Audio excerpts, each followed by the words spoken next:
Oh yeah! Welcome to How Can She Snap? This is a Marvel Snap podcast dedicated to the filthy casual. I'm the kid, one half of the Super Snap Bros, here with my brother from the same mother, Mr. No big deal, baby. He's here. We got a special guest for you boys and girls this week. We got a nice gentleman from Twitter who we hang out with once in a while. Shoot the shit. He's a really good follow. He's really fun. He's funny. He puts out nice decks. He's a good follow. We got Cydler here, baby. Cydler, how the hell are you, man? Thanks for joining. Tell the people where they can find you. Yeah, right. Special guest. Like, I'm just some guy. I'm on this podcast with these two legends, and they clearly don't know how good they are because I'm like, hey, I'm just some guy. Can I be on your show? And they're like, sure. Hell yeah, bro. Come on up. Cydler clearly was dropped on his head as a child. He thinks we're legends. I don't know. We're just a couple of fucking idiots here trying to just talking shit about Marvel stuff. But dude, we're excited to have you here, man. Thanks for joining us. You got the Thanos background. That shit looks sick. You got a Spider-Ham t-shirt. Bro, you're on it. So we got a pretty cool episode this week. Cool in the sense that we got a nice new card, Malekith. We'll be talking about him a little bit in some of the decks, but oh boy, Christmas came a little bit early. We got a patch, all right. We're gonna be we've been licking our lips and waiting for a patch like this. We haven't been able to talk shit in a long time, and it's gonna be glorious. So we're gonna go through that. That's probably going to take up the whole fucking episode. And aside from that, we'll talk a little bit about the compensation, split compensation. There's a little bit that Second Dinner released. They said, here you go. Take a little bit more credits. So we'll talk a little bit about that, sprinkle it on. And get it! The kid! All right. Cydler, how the hell are you, man? Yes, he did it.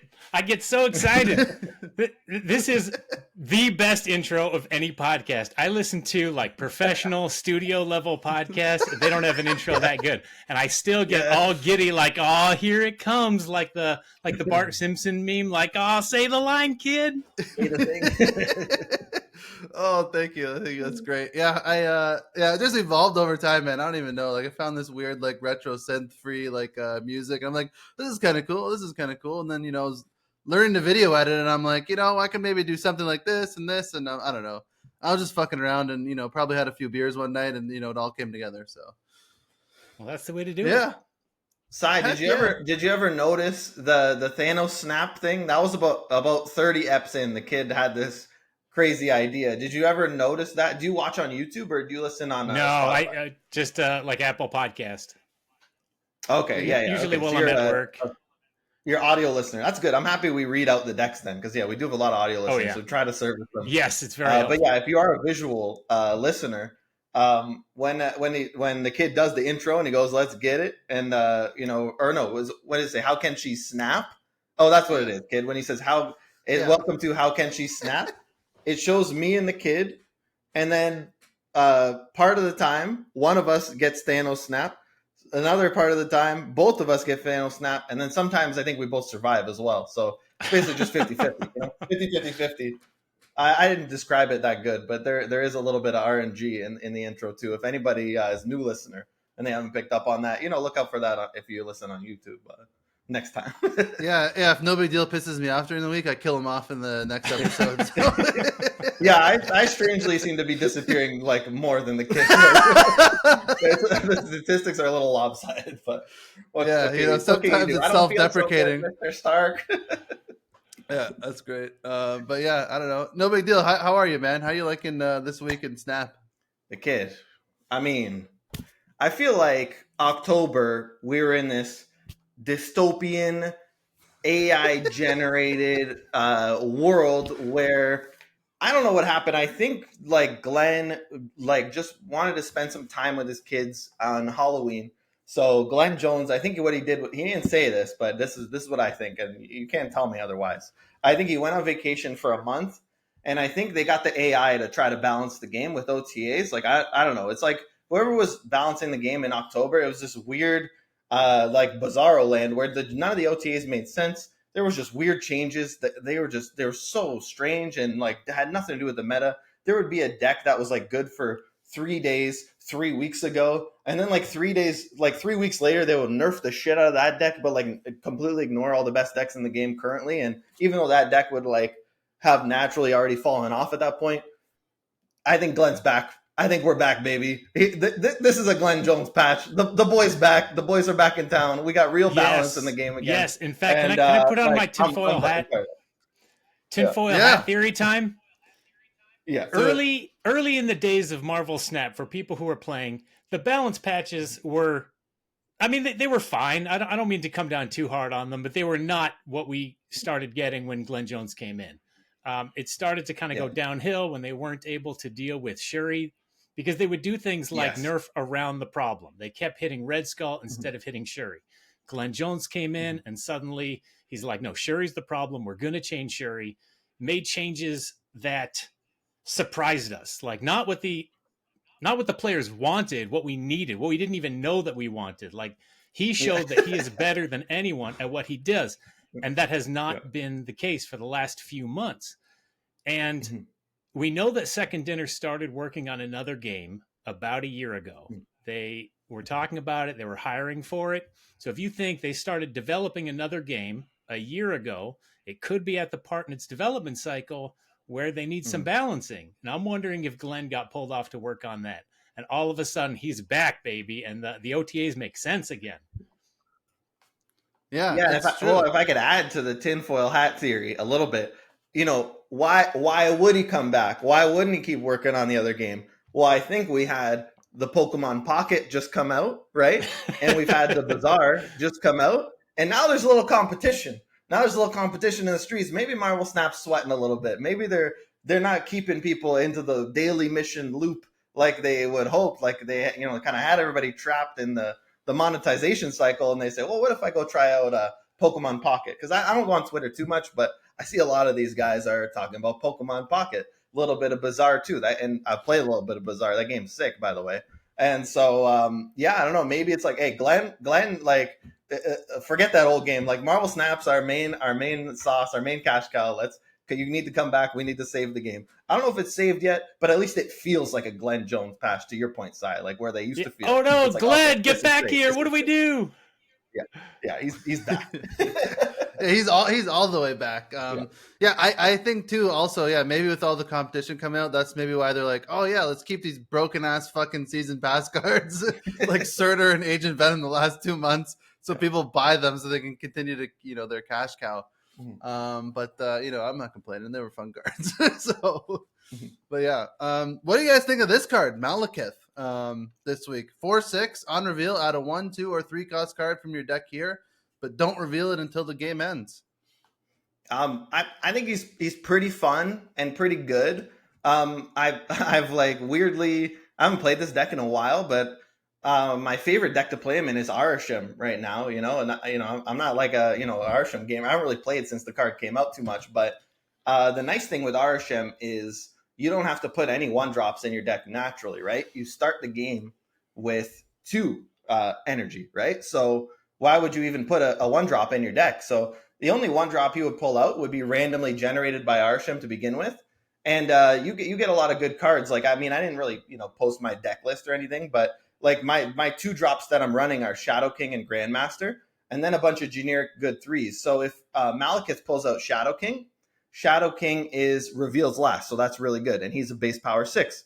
If Malekith pulls out Grandmaster, then Grandmaster flips Malekith to the middle lane, and then Malekith pulls out another card. So you could kind of double Malekith that way, and then the rest of the cards are that he's going to pull are, I have Red Guardian, Agent Coulson, because the Arishem deck, Zemo, Gladiator. I don't have Speed, or else I'd probably put Speed actually in a deck like that. And I don't have like Anti-Venom. I think Anti-Venom's good in these like kind of good card decks too. I just don't have Hydration Robert. So, I'm missing a lot of, I think, the good cards that I think this Malekith is a, and I say good card as like a, card game term, like good, for the power that you get, it's good, good cost to power ratio is strong is what I mean by good card. So I think Malekith is one of those, like kind of like Anti-Venom, right?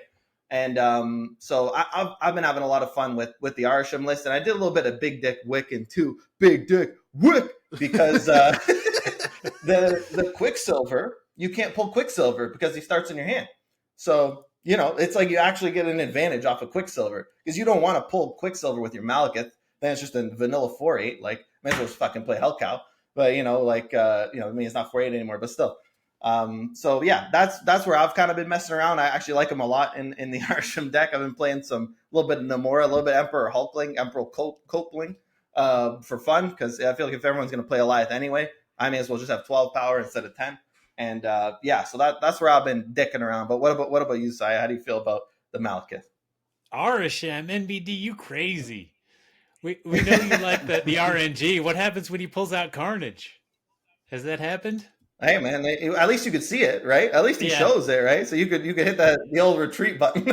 It's coming. I don't know. I'm too competitive minded. It's not that I have to win; it's that I can't lose. So I've been playing. Oh yeah, no, I don't mind losing. And in Ajax, he's been really strong. He's not broken. He's a good card, and that's the power level that we want new cards to come out at. But he can pull Hazmat or Luke Cage and get your combo going. Yeah, he looks like a really fun card. What do you guys think of him in comparison to Zemo? Because I see him as kind of like a 4-cost Zemo almost, but there's a little bit less RNG, and this card actually will thin your deck, which is another huge advantage that this card has. It thins your deck for you, and less RNG than Zemo, but Zemo is a 3/5, but they're kind of like similar-ish. You're getting a random card basically. I would say I think he's maybe generically better than Zemo, but Zemo's a specific like mill card, Yeah. And I am playing Zemo in the Malekith deck, in my Arsham Malekith deck, so I'm playing Zemo as well because I think that's funny, right? He pulls the Zemo pulls another card. It's just funny. So, but also it's a lot of power too, right? Like that, that could be like 14 power, for 4 cost. And I'm playing an Arsham deck, so I'm like playing it on turn 3. So it's like, basically play a 3/14 if he pulls Zemo, like that's pretty nice. So that's like one way of using him, but I think Zemo's a mill card, and I think Malekith is a lot more of a good card that you could play in a bunch of different kind of decks. Because like you said, it thins the deck out, and it, like Cydler saying, he's comboing with it. Like you could combo with this card, like same way you combo with a Jubilee, but it has 6 power. Yeah, he's way better than Baron Zemo. I'm not a big Zemo fan. I'm not a big mill player, and I'm not a big fan of the RNG. I want to know what my cards are doing. I do think the deck thinning aspect has been a little bit overrated by a lot of people, because you're only getting 2 more draws. Your turn 5, turn 6 draws that the thinning matters, and the cards that he's pulling are cards that you wouldn't be unhappy to draw on turn 6. So like you're pulling your Hazmat, your Luke Cage, or you're going the other way and pulling like a Sage. That's not a bad turn 6 draw. You don't put him in a deck with a bunch of 1s, 2s, and 3s that you don't want to draw on turn 6. Yeah. That makes sense. Yeah. The thinning is not like, it's not like Chavez levels, right? Like old America Chavez, where like you're thinning from the beginning, and you get your combo pieces or whatever sooner. It's like Jubilee. It's like Jubilee, but less ceiling. Yeah. Higher floor Jubilee, less ceiling. Yeah. Mm-hmm. I like way higher floor, because 5 more power is just a way higher floor, right? Yeah. Well, this is a cool card. I mean, I like it. Yeah, and it's not broken, which is nice. It's nice. It feels like all the fucking cards they've released, aside from Frigga, who, let's be honest, I don't see that card anymore. I like that card. No, Frigga's good, man. A lot of people are playing it. The bounce move deck's still really good, I think. And I think Frigga's a big piece of that deck. I don't know, man. I wouldn't sleep on Frigga. I just know that you like that card, so I like to talk shit about it. Yeah, Nerford was the same, but just to fuck with you. Frigga haters, man. You guys need to frig off, right? No, I agree. Frigga's only home is in bounce move, and it's critical in bounce move. I think bounce move, it's really hard to win a second lane. You put all your movers into one payoff, and it's hard to get 2 of those going, because you got Doctor Strange that's gonna continue to buff the one that you've already invested in. And Frigga giving you a second giant card is made the deck top tier, in my opinion. Heck yeah.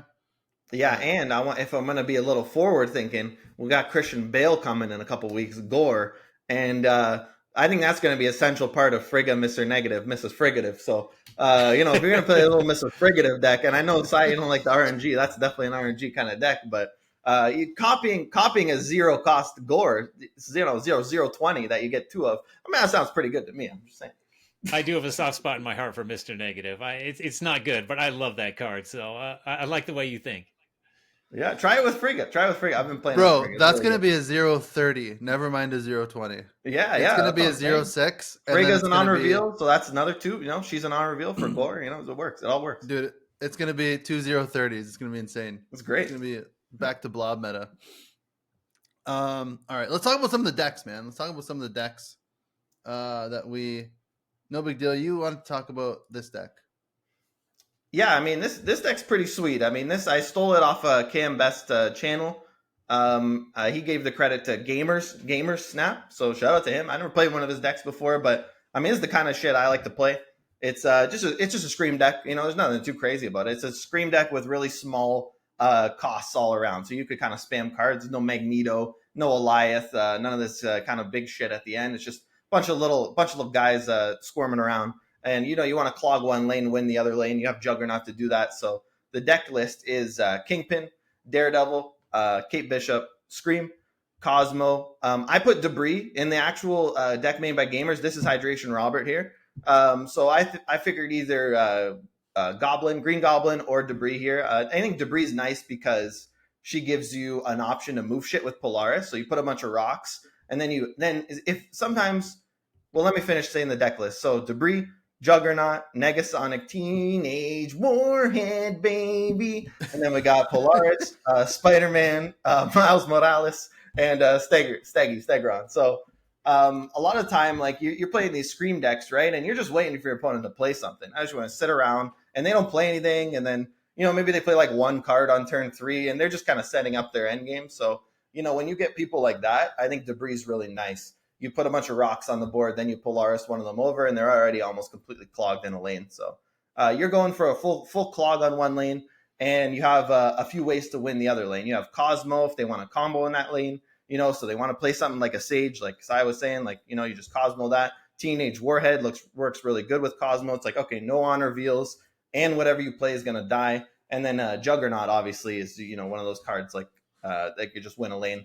And because there's no big Magneto or Heimdall or any of these kind of big bombs at the end, it's very reliable to just play like Juggernaut +1 at the end. So Juggernaut, Miles Morales, they throw a Kate Bishop somewhere. Or even it doesn't really unless you throw Prowl, it doesn't work with Kingpin anymore. So I'm still a little bit sad that they nerfed that interaction. But the Jug's more just to win the lane at the end in this deck rather than combo with Kingpin. So. Really good deck, and I think Scream's just a really good card still. And this is the kind of shit I like to play, and it's fun to me. I think it's just fun, good, and they've taken the ceiling off a lot of the top Agent Venom decks, and the Surtur took a couple power off Surtur. Scar, we'll get to that in the OTA later, but took some power off the top decks. So I think this deck's a little bit more well positioned now, and I'm digging it and I'm having fun with this guy. Yeah, so, these decks are fun. These Scream decks are always fun.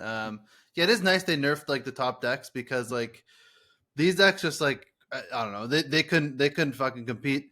Early on like in the season when I was playing some Scream decks. I think Ika posted a nice Scream deck and I was playing it and getting fucking owned by the Surtur decks, to be honest with you. Like most of the time, you win here and there, but it's like you can still climb with it if you're snapping good, but it doesn't feel great just getting like 30 power in one lane. You're like, oh shit, like. But Daredevil showing up in a lot of the lists, and I fucking love this card. I love how they made him a 2/3, and he's just like such a cool card. I'll probably play this. This looks like a cool deck, man. Yeah, Daredevil's sweet in here. He sets up your, because you could do a turn 5 Debris to clog them perfectly. You could do Negasonic Teenage Warhead if you secure Pride. Then you can Teenage Warhead same turn. So, and also just you could have like a perfect kind of Polaris or Stegron, a Spider-Man same turn. So they're playing some Wong or some combo where they're setting up in one lane. You could Spider-Man same turn to kind of, cut their turn 6 a little bit. So Daredevil sets up like a lot. Even turn 5 Juggernaut, like you really don't want them playing somewhere turn 5. Like you could Juggernaut there because you see what they're doing on with Daredevil. So Daredevil kind of like even Cosmo, like you could scout them out to if you have priority. They're playing the on reveal. You snap, you throw your Cosmo down, you take your 2 cubes, and you go home. It's nice. Yeah. So are you trying to get priority with this deck then? Yes, So that you can generally, fuck yes, with 'cause them on turn 5 with Daredevil? Cosmo, Teenage Yeah. Warhead are big time priority plays. Even with Prio, like Juggernaut at the end is really nice because their shit's gonna reveal somewhere else where you don't care about. So get the shit while it's face down out of my face because I've already clogged the 1 lane, and that's why Gamers was running Hydration Robert to secure the clogged lane. But you just got to work a little harder to do that in this deck. But you got a way more reliable clog with something like Debris, or if you want to try Green Goblin. Yeah, I like it. You play Scream deck, Cy?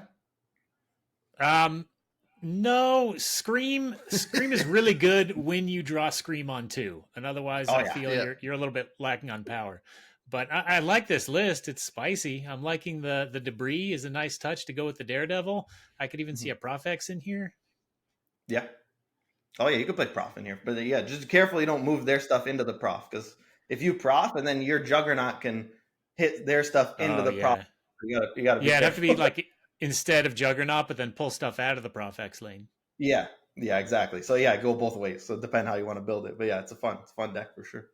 Well, speaking of Professor X, let's transition to this deck. This is the deck I've had the most fun with this week. Buddy, who's a really great deck builder, actually just started a YouTube channel, which is awesome. Good follow on Twitter as well. He posted this Control Destroy list. Really unique, really cool deck, and takes advantage of some of the new buffs from the OTA, which obviously we'll get to. But this list is Nova, Nico, Bucky Barnes, Angel. There's an Angel unironically in this deck.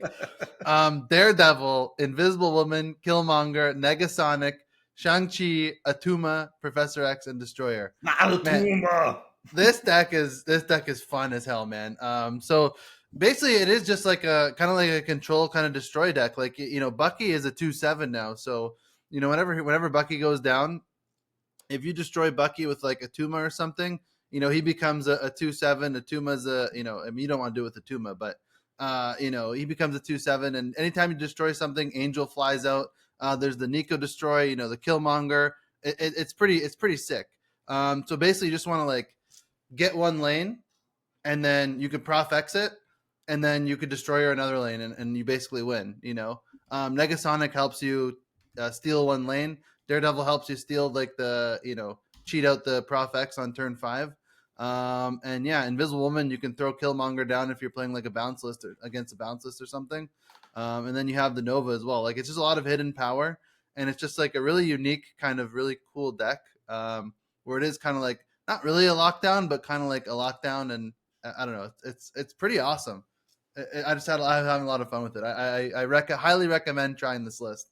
He says it's S tier, and he's a very good player. So. Whoa, okay. I thought he was just playing it for fun. I mean, that's No, he's like, no joke. This is an S tier list. But obviously, he's a way better pilot than me. I'm a fucking idiot. So, I was doing good with it. I was climbing. Mm-hmm. But yeah, I want to play it more because I was having a lot of fun. That's kind of what I was thinking. Buddy is a great player, great deck brewer. But if you want me to play a deck with Angel and Destroyer, you got to show me the stats first because I'm not as good as him either. Yeah, he made a YouTube video on it, so it looked good. Yeah, the way he was playing it was good too. But yeah, Angel didn't I don't know if there's a better card than I don't know if Carnage is better or something, but you're not really destroying too much stuff. But it is kind of an okay if you destroy something early, it's kind of weird. Honestly, the first few times I played this deck, it was very weird because I forgot Angel was in the deck because it was never in the fucking deck. Yeah. And then I destroy something in Angel file. I'm like, oh yeah, fuck.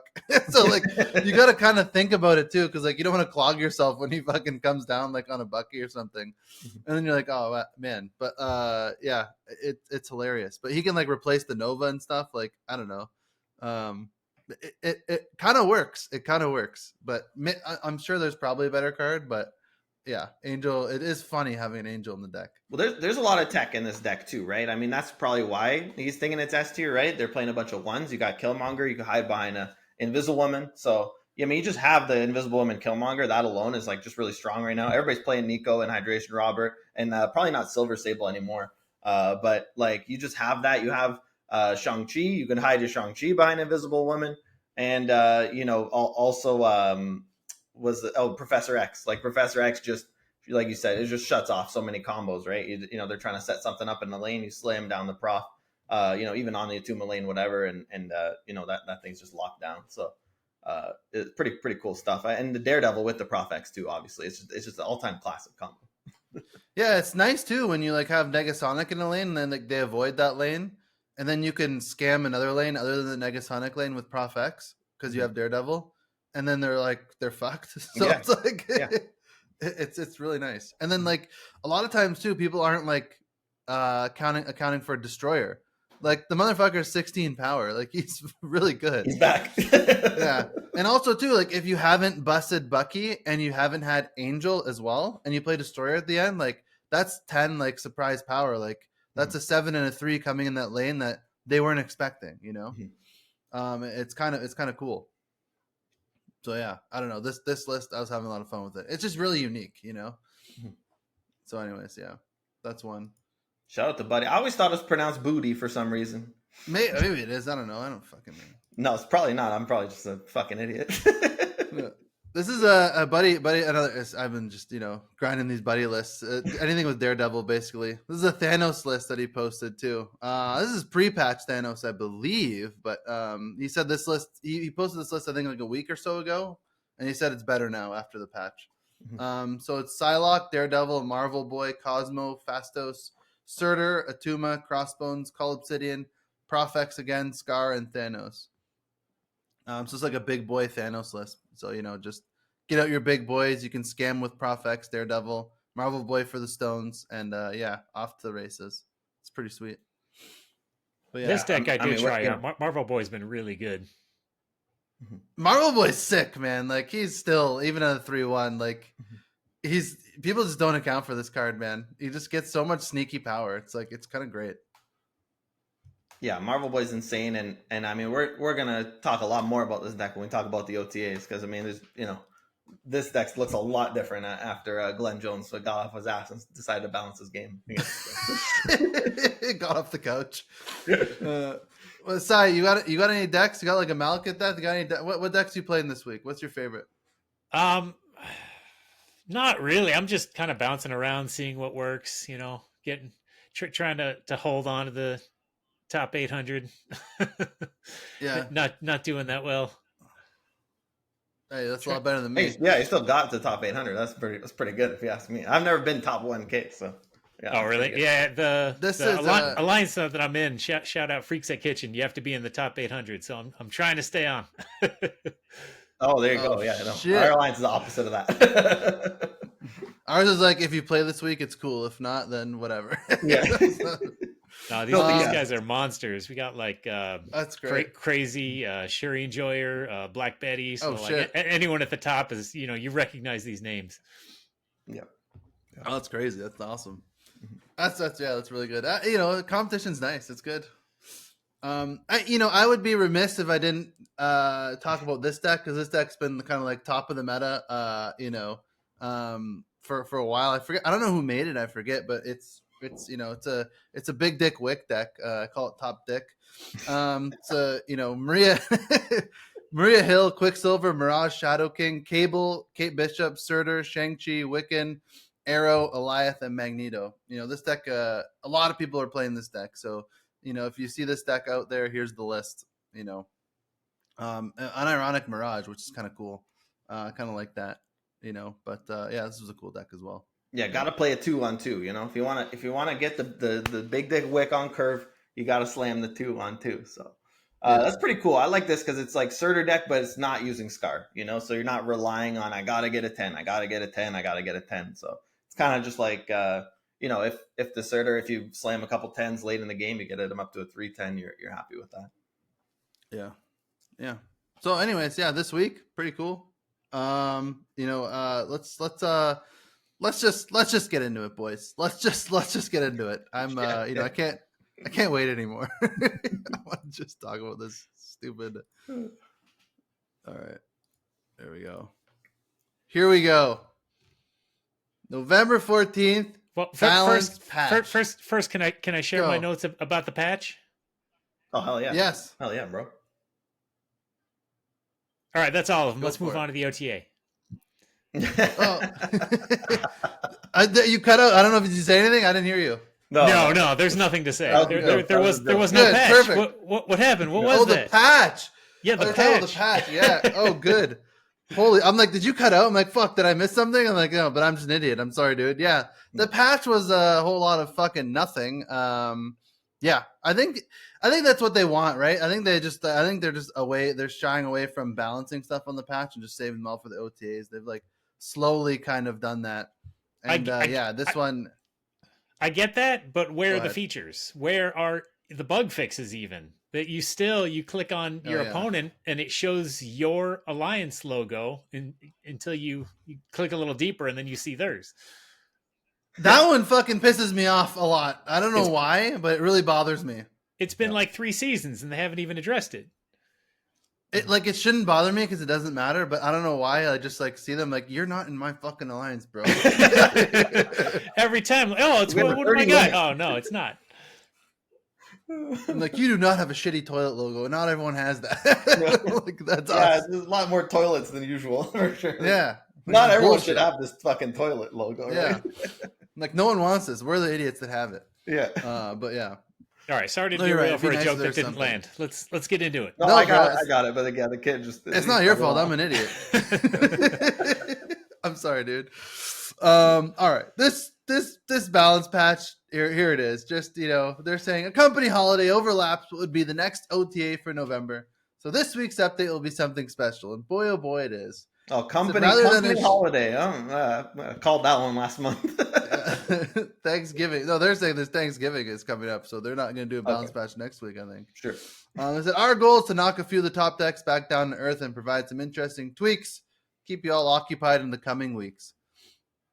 All right, let's just start with Agent Venom is the first thing, so I don't think this is any surprise to anyone. I think we said there was an over under of when they would nerf this card after, the season, after last season. We said probably in the next patch, and here it is. The next patch, Agent Venom 2/4 was a 2/4 on reveal, set the power of all the cards in your deck to 4. Now he's a 2/5 premium stats on reveal, set the power of all cards in your deck to 3. What do you guys think about this? Cy, what do you think, man? We'll start with you. Agent Venom was so gross. I think people were underestimating him coming in, and I'm like, people don't realize this is a 2/4. It doesn't even matter if he shaves a couple power off your other cards and then puts it back on other cards. It was still a 2/4, and now as a 2/5, like this is a big hit. The card's still really good. In fact, I see this going back to being a 2/4. I kind of wanted to see it as a 1/3 with that has the same effect, sets the power to 3. And I'm hearing a lot of like, well, isn't that just Bast? Like, yeah, Bast. Bast is a card. Why should it be that much better than Bast? Yeah. To me, this seems like a 2/5 is just like ridiculous. I don't know why they made it a 2/5. That's that's insane stats. I'm a little sad that they made it to 3. I kind of liked the 4, and I wish they would have just made it like a 2/1 or a 2/2 or something to see where that landed. But maybe the 4 was just completely too fucking busted, I guess. It was very good, but I thought it was very unique. But yeah, I don't know. It seems like something needed to happen. This obviously is going to be weaker because of, all the 3s, but the 2/5 is insane. Like, I think you're right. Like, I think it could easily go back down to a 2/4 because a 2/4 is premium stats for a 2-drop. I think the setting it to 4 was too good. And this is, tinfoil hat back on, and maybe Glenn was there the whole time and I'm, dumping on him. And I hope that's not true because I have a lot of respect for him. You hear him talk and here's a guy who gets it. And the original design of Agent Venom was really constricting on future design. There's a lot of room for low power cards that get their power from some effect, and then Agent Venom just makes them all cracked forever. Yeah. I mean, look at Gore coming up. Now that's going to come in with 4 power. It's like you Oh, almost baby. Mr. Negative did, but with a 2/4. Yeah, that's true. That makes more sense. So I don't mind the 3, in that sense, because it is such a unique card. But yeah, this card was easily the best card of last season and easily just cracked, and something needed to happen. I mean, yeah, no big deal. What are you saying, bro? Yeah, I mean, it's interesting. I've been calling for this card nerf since basically the day it came out. It's just obviously broken. I mean, we could tell the day it came out that it's pretty much like a 216, and that's just ridiculous. So I don't know what the hell they were thinking. Now they went a little bit in the opposite direction that I would have gone if I'm trying to balance this card. It as a 2/5, it's almost like they're trying to make it. So it was basically like a Carlos doesn't like, my dog doesn't like this change, but yeah, he's barking at that. Sorry about that. But as a 2/4 that changes to 4, it's like premium stats with an upside, which is obviously just cracked. Like that's what we had. So it seems like what they wanted to do was change it to even more premium stats, but maybe with a downside. They're saying if you change your deck, I think this is what they're thinking, right? If you change your deck to all 3 power, then that's actually kind of a downside. There's not a lot of cards that, in the deck that want to be 3. There are obviously a bunch. Like we talked about the bounce move deck. I think the bounce move is like still really good with this. Really only Beast that gets hit negatively. But and then in a Mr. I mean, I was playing this in my Mr. Negative deck. You just have Agent Venom and Ravonna. It's ridiculous. To have it in the 4, I think it's a huge hit to that deck for sure. But this is a weird way to go. I would have liked them to go like just make it like a 2/1 or something, or even a 2/0. Then it's not premium stats. You have to pay a cost when you play this card. So you're playing a freaking 2/1, which is a massive liability. But then you got the upside of I just have made my Iron Man 4 power. The way they did it now is like I have Bass in the game, I have Valkyrie in the game. Like, why are we making everything 3? Why is it like we have 3 cards now that makes everything 3? To me, that sounds a little bit silly, and I can't even play it in Cerebro 3 because it's a fucking 2/5. So it's like you're trying to like make this weird like let's do 3. Like it's not even a Cerebro card. Like, you know what I mean? So it's like I don't know, man. I don't love the way they went about this, but I get it, and I'm at least happy they hit the card. And I do think it's a bit of a nerf overall. But like you said, so I do think I do still think it's a really good card, but definitely not what it was, where it was just premium stats and all upside. Now I think it's premium stats with some downside attached to the effect. So at least they did something. I think that's what I think C4 is what they were alluding to, and they were saying they're helping to aid a few cards struggling to find their place. I think they wanted to see C4 take off, and people are like, "Oh, I can just play this with good cards instead." So that's I think 1/3 in the future. I would like to see if it could work with Cerebro. Yeah, they it's weird. I when they first started balancing, they said they're not going to balance anything around Cerebro or Mr. Negative. They're just not going to worry about it. And whatever happens, happens. I wish they would have consulted any Cerebro player. Like ask Dexter or something, Like hey man, like would you play this in C4? And anyone would have told you that spam Cerebro, like people like me, C4 is garbage. It's not because like we don't have Agent Venom. It's because there's what 4 cost cards are you going to play? Like what are we going to do? Play Cloak? Like what the fuck are we doing? Like, there's no 4. Like how am I going to get a bunch of 4s on the board? There's no Doctor Doom. Like there's nothing. Like there's literally nothing in the game that supports that. So it's just that's why it's not a deck. It's very simple. Like you have C2 because there's a bunch of 2s. You have C3 because there's a bunch of really powerful tech cards that have 3 power. And then you got C5 because there's strangely a bunch of ways that you can spam 5s onto the board. So the 4 isn't a deck because there's just no 4. Like it's like Miss Marvel. Like I don't know. Like there's not a lot at 4 where you could spam 4s on the board. So weird that they would want this to be the C4 card. And especially because it doesn't hit the hand too, right? So it's not a reliable Cerebro card. So I'm happy they got it out of their head that they know this is not a Cerebro card now. But I mean it's still a freaking 2/5 now, right? So any deck where you can run this, I think like where you don't have a bunch of high power cards, I think you should. Would this be an interesting Cerebro card if it was a 2/3, set everything to 3? Because Cerebro 3 seems to be the most powerful, and then maybe this you can like put some other like more broken cards in the deck if it sets it to 3. You know what I mean? Or is it No. just no? He- All right. no. Let me explain why. I'm not trying to shit. I'm not trying to poo I poo your don't idea. care. I'm not a cerebro player. The problem is you're basically saying like, okay, I want to run cards that are not 3 power in my That's Cerebro true. deck. Yeah, And yeah. so that's just going to make your deck worse. Like if you're playing a Cerebro deck and the card doesn't have 3 power, it better have like an absurd effect, or like Iron Man, you know, where it's like, okay, I could just double up this lane, right? And then if I Valkyrie my Iron Man, like it's just insane. Like there, you know, Mystique. Mystique is another Cerebro, right? So yes, it has 0, but the effect's so crazy that it could do something. If I'm playing an Agent Venom, it would if you did it like that, kid, it would also have to hit the hand. That's Yeah. real. That's the only way. It would have to hit the hand and the deck. Maybe but 2-0 that hits the hand and the deck would be. But then it would just be just a Cerebro card, and I think that's dumb. Don't print a Cerebro card. Just keep doing what you did from the beginning. Keep Yeah. printing cards in the game. Eventually, a Cerebro deck might pop up if there's enough cards at a certain power level. You know, You have Iron Man. You also have Cerebro and Mystique. I think that's good enough. I mean, they run Bast now, and now Yeah. like this can hit Bast, and Bast can hit it. Like I would put it at 1-3, and then I think it's good enough to go in Cerebro, but then also to continue to buff, you know, your Sage and your good cards. Sweet. All right. Agent Venom. You know, they hit it finally. We called it. I think everyone did. Not that we're smart. All right. The next card, Elsa Bloodstone. Oh wait, sorry, Surtur. The other card, the other season pass card that they nerfed during the same fucking season because it was so goddamn broken. Surtur was a 3/5 and they brought it down to a 3/4. I mean, let's be honest, this card's still fucking really good at a 3/4. It was insane at a 3/5. It's still really good at a 3/4. It's a 3. It still activates Scar after 2. You know, after 2 ticks. You know, becomes a 3/10. So it's still insane.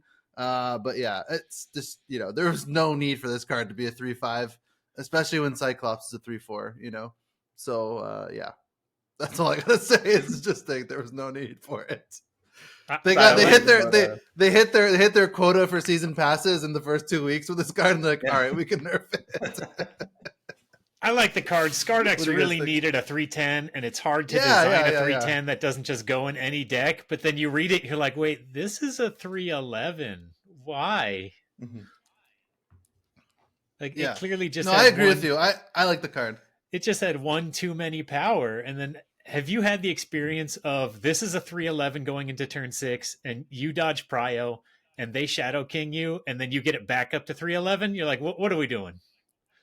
Yeah, it's crazy. It's insane. It's good. Yeah, Shadow King, didn't do too much to this card, right? Especially at a 3/5, right? Even if you do Shadow King, it's like still 3/5, right? Even without the prio, even without the correctly throwing prio, you know? Yeah, and now at least this has like a little bit more counterplay, you know, in the sense that, you know, a lot of people are using Hazmat to make these 10 costs, you know, 9. I mean, obviously there's a Luke, you know, there's, you know, Luke Cage, that kind of shit, but yeah, this, like, if you hit it once with Hazmat, it won't get to the 10 now, right? So like it does affect your Scar if you get it early. But I mean, that's like a fringe case, obviously, but it is something. But you know, I yeah, a 3/10 is fine. This is a good change. It is a cool card because I do like Scar. Scar is a fun card, so I am happy that he can still be a 0 because it's hilarious sounding a 0/11. But yeah, I don't know. This is no big deal. What do you think, man? Yeah, I mean, I get it with this week. I mean, we called it last week. You know, just take a power off. What are they doing? They went ahead and took the power off. I mean, I thought they would wait till next month. You know, because that seems to be the pattern, right? Just wait till the season passes, right, or direct over immediately, and then nerf the card. But it's good they took the initiative here. It'll be interesting to see where the deck goes from here because I don't know if there's anything else you could do with Surtur at this point, right? If it's still broken at a 3/4, like I fear they might have to hit Scar again, or they might revert Typhoid Mary or something. Maybe you put Typhoid Mary to like a 4/12 with her old effect. Something like that might be one way to kind of nerf the deck a little bit, but you could maybe still play Typhoid in a fringe case. But yeah, it hopefully the deck's not broken now. Like I don't know if this solves the problem. Like the deck still might be super cracked, but I do like that they took 2 power off the deck.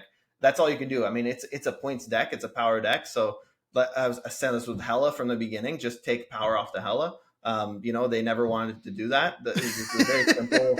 It's just a simple math thing. It's not like Hela's not multiplying the power. It just whatever power they discard, that shit's on the board. You lower the power, the deck's shittier. So they actually did what I wanted them to do with Hela. They actually did it with this deck. Take power off the problem card. It's very simple. I'm happy they did it. But hopefully the deck's not broken going forward. I think it's still too early to say, at least for me. I don't know if Cy, if you think the deck's still broke, what do you think about the deck now, Cy? Do you think it's still tier 1, one of the very best decks in the game, or do you think it's significant meta-wise? To be fair, I don't think the deck was broken. I think the card was broken, and there's a difference. And I haven't been a big fan of some of the designs lately where they're going to push the power level of an entire deck by just coming out with one card that's cracked, and if you draw it early, you win, and if you don't, you lose. But like Scream, like Scream. But you can nerf a card, like Scream, exactly. But you can nerf a card because the card is too strong, even if the deck isn't. And the deck is still good. I think tier 2.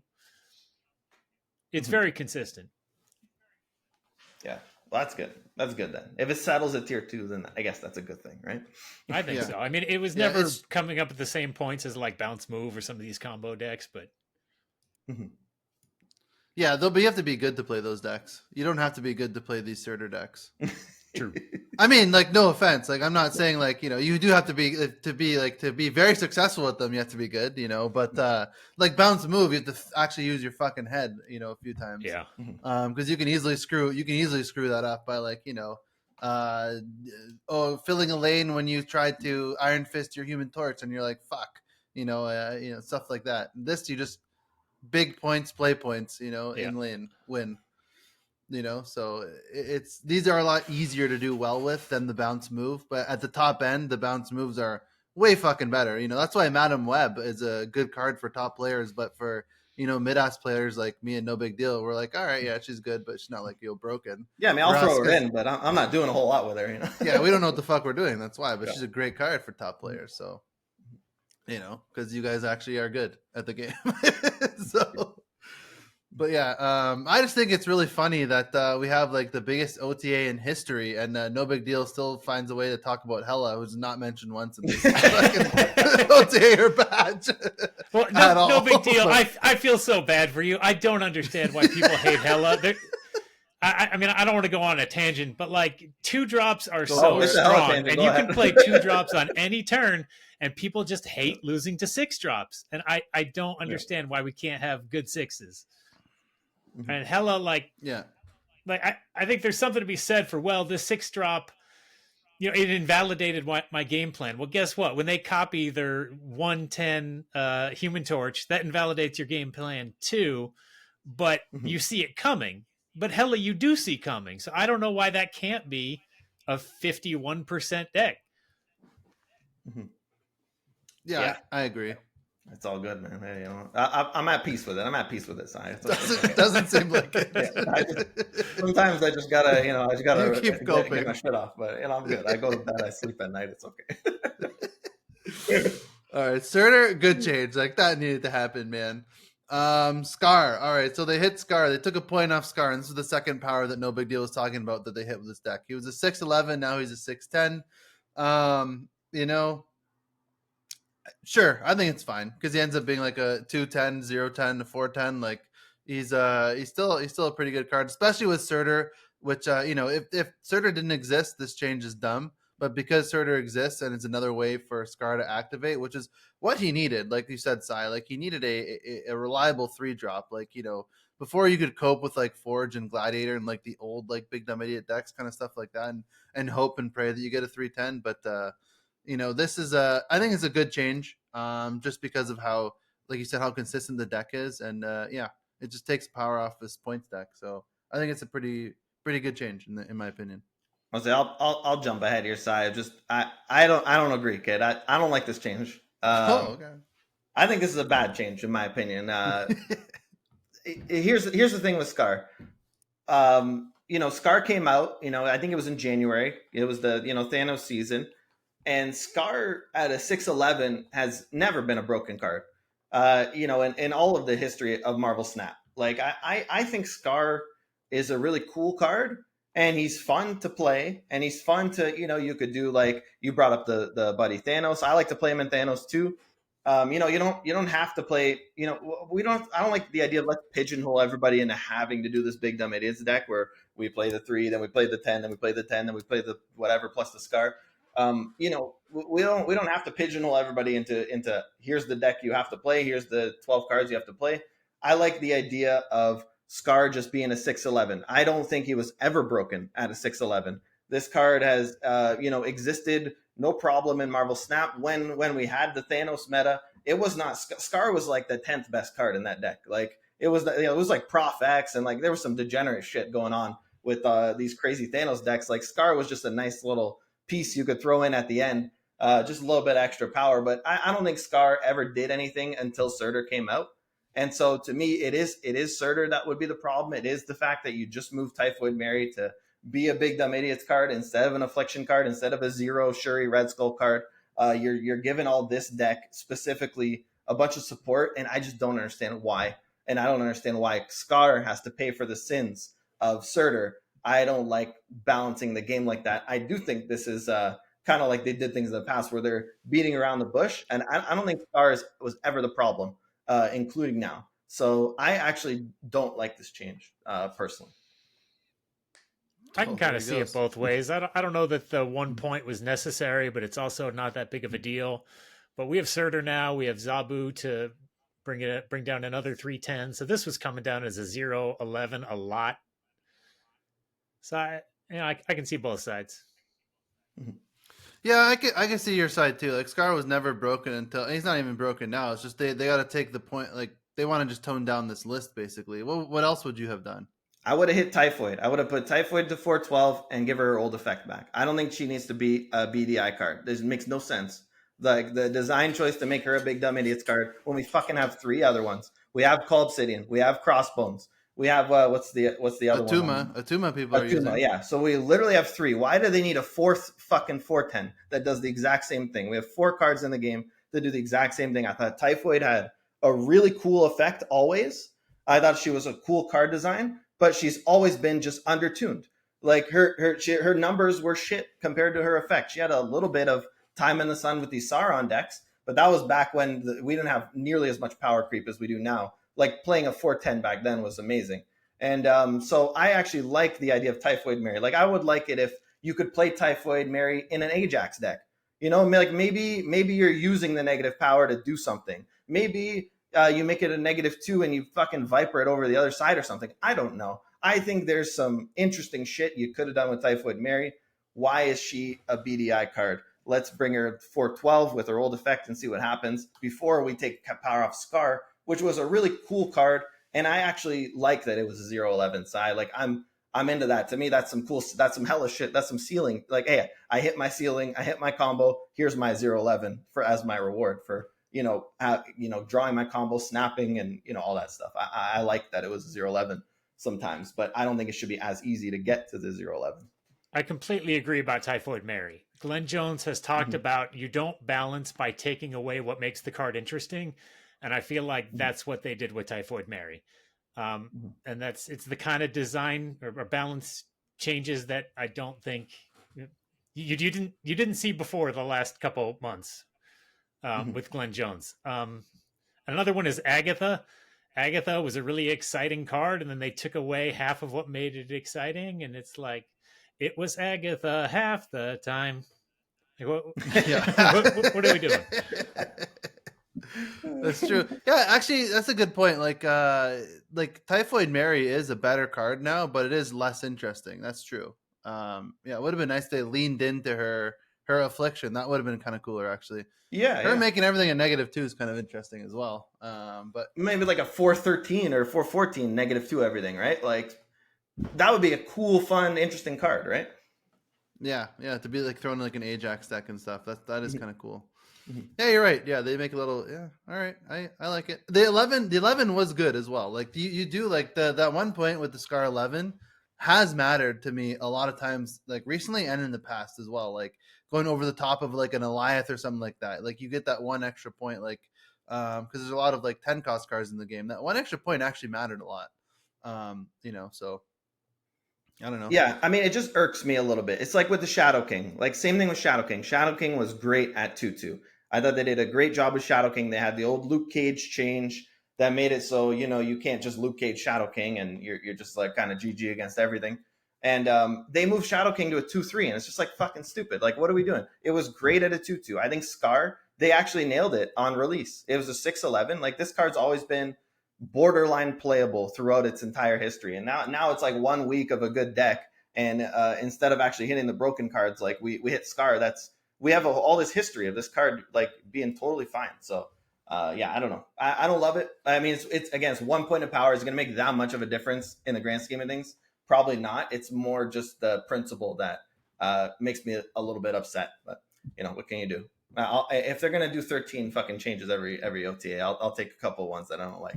So okay with me. Yeah, this one doesn't offend me as much. Yeah, I'm not offended. Yeah, but yeah.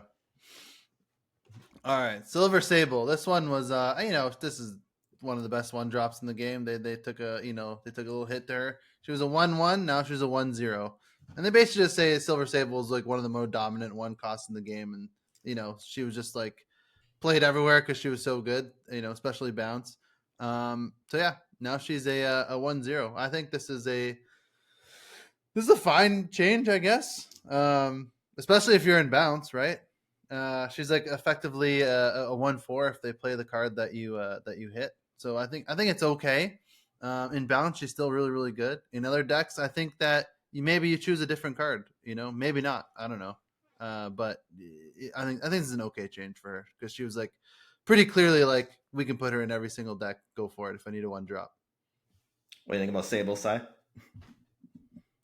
Yeah, this card was egregious because it was so ubiquitous. I specifically did not put credits into Silver Sable because I saw a nerf coming.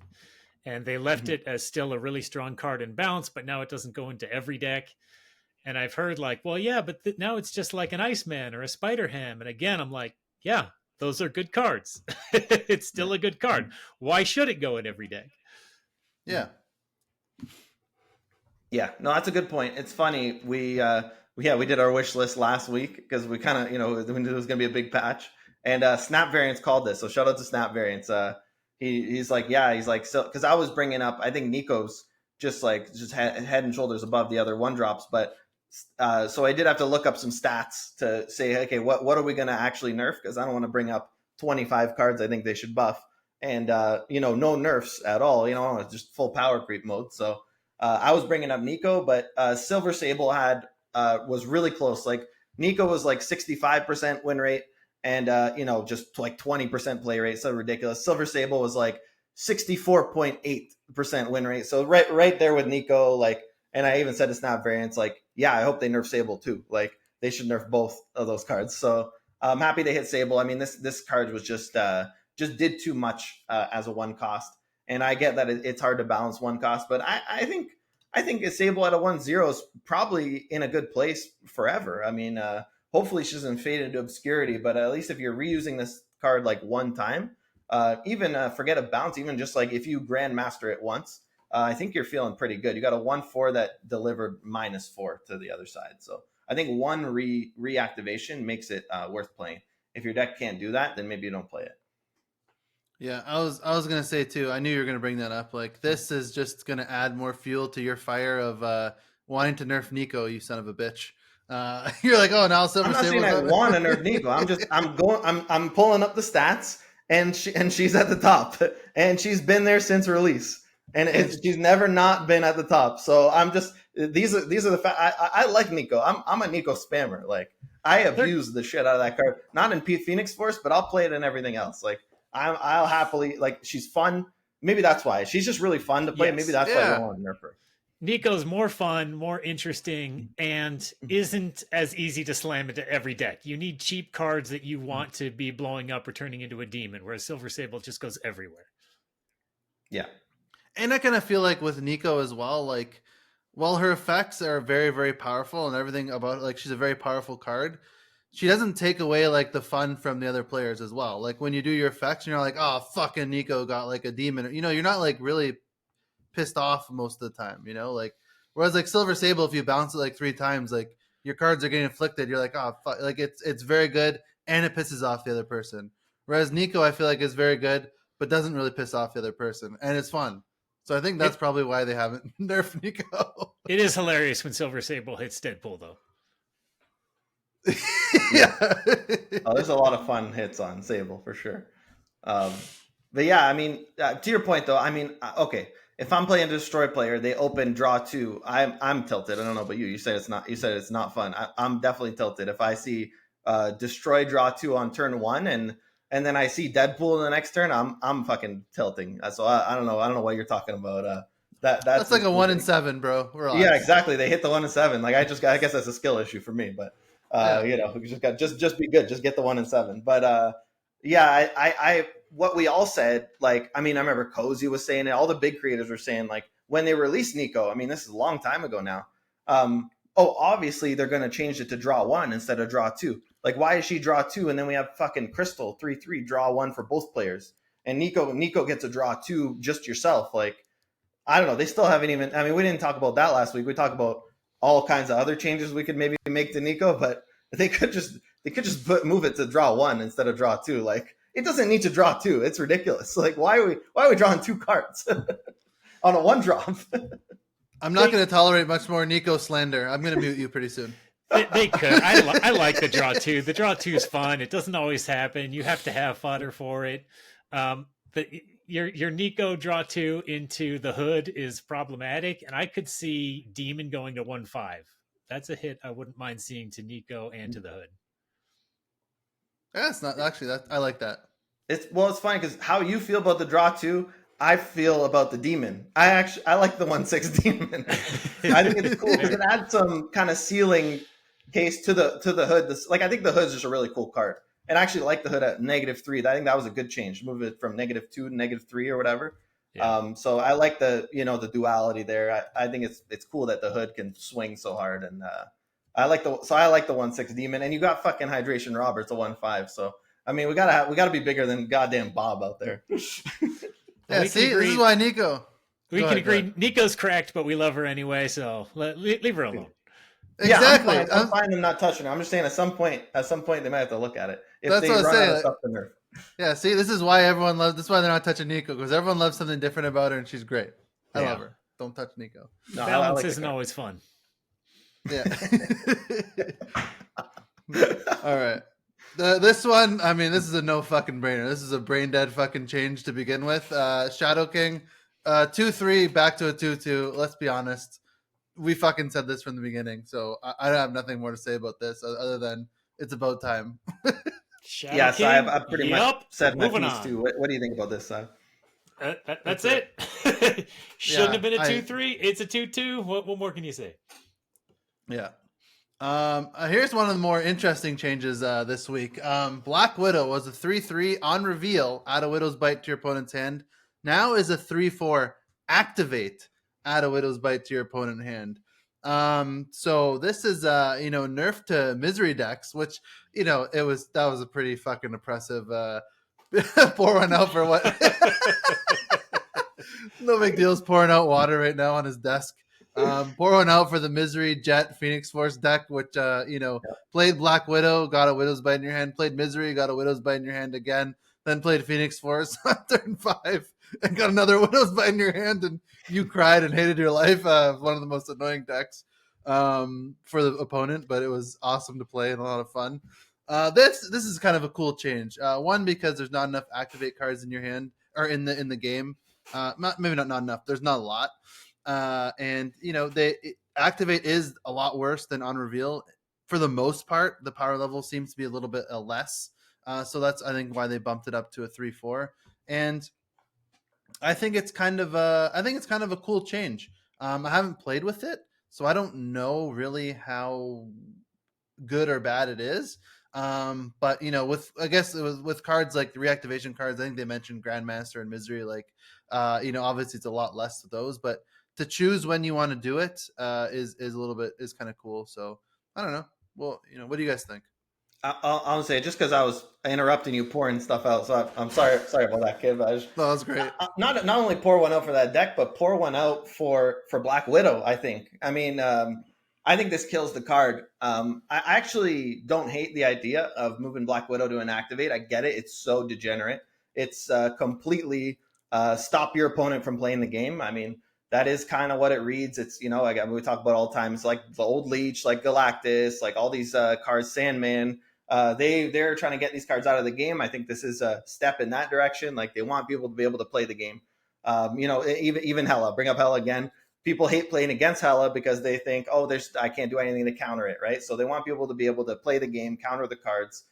So I get why you move Black Widow to an activate. I think that does that. And just moving it to an activate does that with Grandmaster, does that with Misery, where you don't have the bullshit like repeat this over and over again. Or, you know, Black Widow used to be a core piece in Bounce as well. When it costed 2, you bounce it with Beast, you play it again. That was kind of the nut, actually, in Bounce back in the day. So, you know, I think they should have put this to 2 cost if they're going to do this change.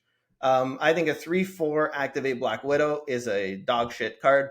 I have to play this at 3, wait a turn, like maybe activate on 4. I have a 3/4 sitting there. It's fucking awkward as shit. I'm never playing this card. What deck am I ever going to play a 3/4 activate Black? Like this card sucks, in my opinion. So I think it would have been good because if you move it to a 2, like a 2/2, something like that, 2/2 or 2/1, I think would be the stat line.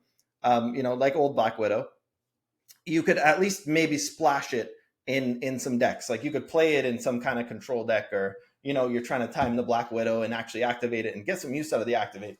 This 3/4, I mean, if I draw it on 5, it's dead. Like, you know, like there's just this card. I think this card is a horrible card. It's maybe one of the worst cards in the game. You know, now post change, and I don't love that. I think you know, Black Widow, you know, it's ScarJo. You know, she's an iconic actress, iconic character. I was watching like Family Guy clips last night. There was like a Scarlett Johansson one. I was dying, like, hey, it's Scarlett Johansson or something. I was fucking dying. And, I'm looking at the Yankee. I'm looking at a movie with Scarlett Johansson. So you know, you're just killing this card. And she's an iconic hero, even if some people think she's memey, she's still iconic. So you know, I'd like it if she was a card in the game. I think this change shuts that down. But Sai, what do you think? Yeah, agreed. The card is dead, and this is a big hit to Darkhawk. I don't know why Second Dinner hates Darkhawk so much. I mean, I kind of get it. Drawing rocks isn't fun, and, you know, Black Widow was the reason to play Darkhawk, and, you know, triggering her multiple times was the only thing keeping the deck alive. So without that, like, what are we doing? Like, can we have Rock Slide back at 3 now? Because if you rock slide on 4 and then you re-trigger it again on 5, then you don't get to, you know, Mystique Cosmo on 6, and that's what the deck wanted to do. Yeah, it's you guys make up good points. Like this is do you think like is the 2 cost the only thing that you think could solve it, or do you think like maybe more stats, like, or, you know, like, because adding like if it was a 3/5, like at least 5 power is not horrible, but then you could like activate the Widow's Bite like right before turn 6. They don't get their last draw. That's really fucking annoying a lot of the time. I think Sai brings up a good point where if you go Black Widow to 2 and Rock Slide to 3, then you could still play Darkhawk. And now would it be the best deck in the game? Probably not, because like you said, you're not doing all the bullshit that it was doing where you just totally locked them out of the drawing cards for 3 turns. But if you play Widow on 2, then you could Rock Slide on 3 and you could activate. You know, you could do both. Like it still works. Like, you know, same math. You're still clogging them. So at least you're curving out. Like, yeah, playing this on 3, then Rock Slide on 4. I mean, that sounds horrible to me. So I don't know. I think they would also have to move Rock Slide back to 3 and this to 2, and then you could probably at least entertain the idea of playing Darkhawk again. If you make this 2, does it get ridiculous in Bounce? No, because activates only once a game. Oh, you're right. Yeah, that's right. I learned that the hard way with Symbiote Spider-Man.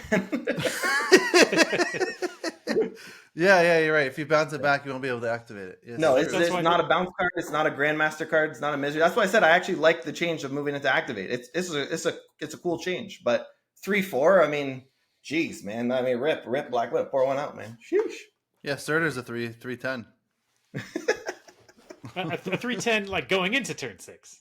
Yeah. Oh, that's true. Actually, yeah, you're right. Yeah, you play Scar in another one. He's a 3/16, pretty damn quick. All right. Black Widow. Poor Black Widow. All right, what do we got here? Oh, Destroyer. Destroyer. All right, this one's a cool one. Destroyer 614. Pump up those numbers to a 616. I didn't I don't know. I didn't like the change when they made him destroy the other locations. I thought, to me personally, that was kind of weird. The thing about Destroyer was it was kind of cool to destroy everything, and kind of helped with like Nimrod and stuff like that. And you almost wanted to, like, a lot of times when you played Destroyer in those kind of lists. Granted, they weren't like the best lists in the game, obviously, but like when you were playing those lists, you wanted to destroy your lane specifically so that the other lanes had power, especially if you're playing like Shuri Nimrod kind of stuff. And that change kind of just killed that, and the card was kind of in a weird spot. So they pumped up his stats a few times. He was 614. Now he's a 616. I mean, he's good in the buddy deck that I've played. He's like the 16 power is no joke, man. So I think that's really cool they did this because they usually don't pump up cards to these kind of numbers. I haven't seen that from them, ever. To just like be like, hey, we're just gonna fucking have a 616 in the game. But yeah, I kind of love this change. I'm happy they did it, and I'm happy they didn't pussyfoot around and do like a 615. They just went up 2 points and said, "Bam, Destroyer's garbage. Let's make him a little bit better." And I don't know how impactful it's going to be on like overall meta. Like, I don't think it's going to be like a top tier card, but it is nice for these shittier decks to have Destroyer in them to be a little bit better now. So, and I like that. Sai, what do you think about Destroyer?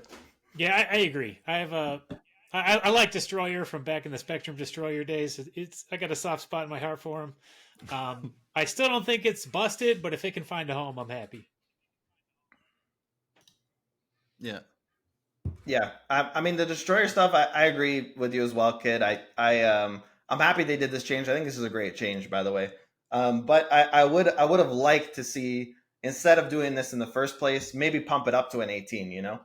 Send, like Sai was saying, if we could pump up Agatha to an 18, 19 power, like it's okay. Like we could try it. We could try to pump these cards up, see what happens. So I think it'd be kind of interesting that way, if it was the old effect with 18, because I think, although the decks are, obviously very memey and kind of telegraphed, we might have been on the cusp of something with, they just buffed Black Panther, right? Symbiote Spider-Man in the game. I think Symbiote's 4/7 now, right? Symbiote Spider-Man, they buffed him up to 4/7. Like, I think with this Nimrod stuff, 6 power Nimrod, you play the card Magic, and you could really like, Shuri's really good with this, right? Because if say it's an 18, you play it with Shuri, like that's a 36 power card, on the board with Shuri, and then you pop it in a couple Nimrods, go boom. So I thought there was maybe something there with Symbiote, Destroyer, Shuri, new Black Panther. Maybe we could do something kind of fun and degenerate, like new kind of deck idea. You throw Galactus in there too. Maybe do some shenanigans with him, maybe Aranya, something like that, and you're kind of off to the races. I think there maybe could have been a deck there, but with this new Destroyer design, it's really hard to play with Nimrod. You actually need to kill the cards in the lane you play it, because you want to spread power on 3 lanes. You don't want to play, bunch everything up with a Destroyer and 3 Nimrods in the same lane. Like, you're just going to lose the game when you do that. So I think it's a cool change. I'm happy Buddy cooked up something that is actually seeing some play, but it's not where I envision Destroyer going. It's going in a different direction, and I think that's fine as long as it's a playable card, because I do love the card. The animation's sick, the sound effects sick, the way the card looks, like the artwork, some of the variants, all really sick. Like, Destroyer's just a fucking cool ass card. So it's nice that they're buffing it at least. Yeah, I like it. All right, next one here, Valentina. Valentina was a 2/3. Before on reveal, add a random 6 cost card to your hand, give it -2 cost and -3 power. Now she's a 2/3. Give it -2 cost and -2 power. So basically, just the 6 drop gets to keep an extra power. Instead of -3, it's a -2. I say, sure, great. Card that wasn't played too much, but it's a pretty fun card. And in decks that people, Snap Variants was playing this card in a few decks that you mentioned last week. It's not a great card, but it's a fun card. And to make these fun cards a little bit better, and still not busted, I think is kind of a cool thing. So I'm for this change. I like it. Yeah, I'll jump in. I'll just say, I like this change a lot. I think this is a good change. And the reason I get tilted of these freaking side grades with side grade Beast 5 times, side grade Spider Ham 5 times, we're going to just keep changing change Adam Warlock to something else that's also unplayable. Like just all these horse shit but having power is better than not having power. So it's a buff to Adam Warlock. It's like, okay, come on. Like that was not a buff to Adam Warlock. And I think if they just did like 5 of these every OTA, over the long term, we'd have a very interesting metagame where you could kind of start to brew decks with these cards that nobody's ever played. Some of the cards we're going to see later on this list. There's so many cards. There's shit cards in the game. Just give them 1 power and let's see what happens. So I like that they did this with Valentina, and they did this with a bunch of cards on this patch. And I hope they do this every OTA instead of just side grading a bunch of cards and trying to rework it. And it's like, have some faith in your original design. The original design of these cards, like Typhoid Mary, like really cool, interesting designs to these cards already. You don't need to change it. Just give them a point of power and let's see what happens. So they did. I think Valentina was a little bit weak. I think the -3 was very debilitating. I know a lot of people are playing this with Luke Cage anyway. Like on top tier, like if you're playing like a meta deck with Valentina, it has Luke Cage in it. But still, I think Valentina on her own is just an interesting card. And, she is Series 5. So, like, it'd be nice if she wasn't, like, shit, Yeah. Yeah, right now, this is a bit of a whatever change because you're only playing Valentina with Luke Cage. And you're not doing that very often. She almost had a home in Loki, and now she doesn't work in Loki anymore. So all these cards added to your hands cards are kind of homeless right now.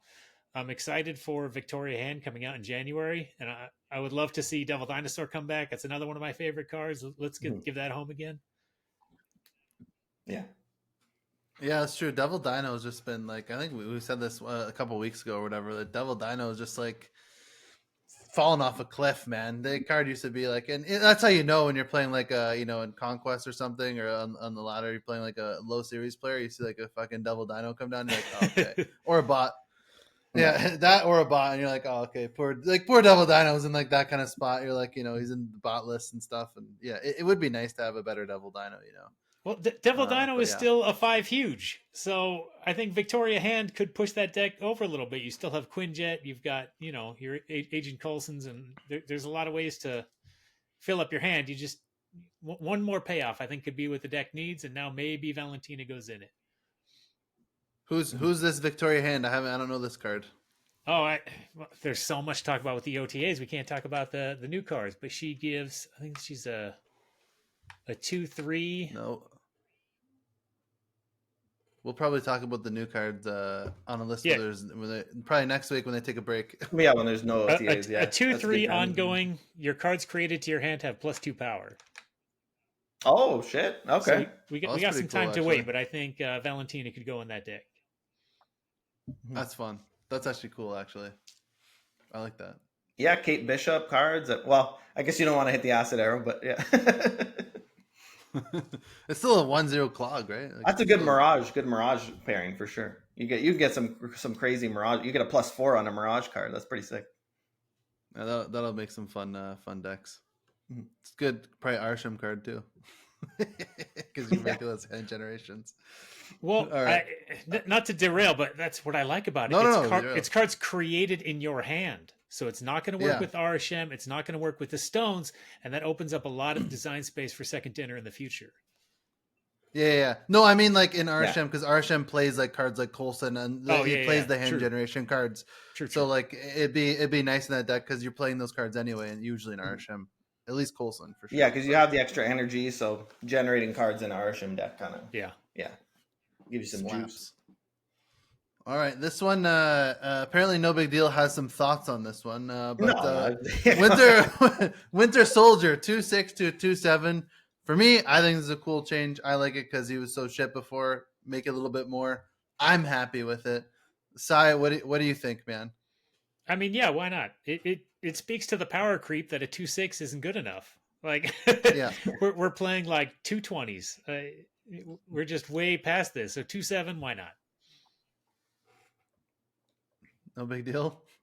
Yeah, I mean, okay, look, obviously I like this change, and same thing I said with Valentina. Like, it's just great if they could do 5 of these a week. Like, I think Marvel Snap would be very interesting, even just a month later. Like, you should say you did like four OTAs like this, where they just buff give bad cards at 1 power, and keep nerfing the top cards. Like, we got a whole new meta in a month. So I like the idea of this.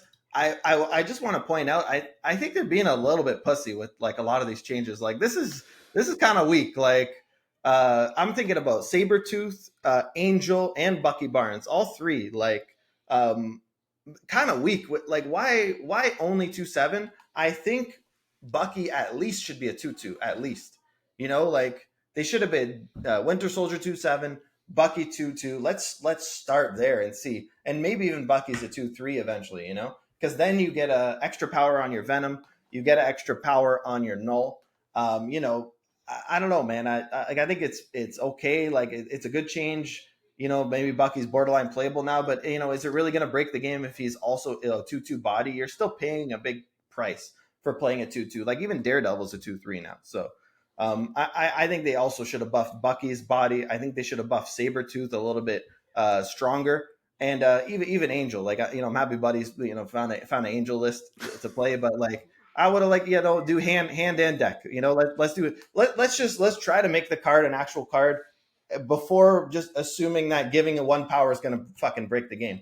Like, you just had Asian Venom in the game, like, at a 2/4, like that was basically a 2/16. So, having Bucky at 2/2 that changed to a 2/7, I think would have been the obvious way to balance this card. So the fact that they're going kind of light on the Bucky change, like, is just a little weird to me.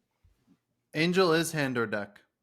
Okay, that's good. But Agent Venom is a 2/5 and Angel's a 2/3. So let's just put that into perspective. Yeah, I mean, buffing Bucky would be nice, actually. That's a good point. But then you don't have the Ravonna Renslayer Bucky Barnes synergy. Those decks are flying off the shelf.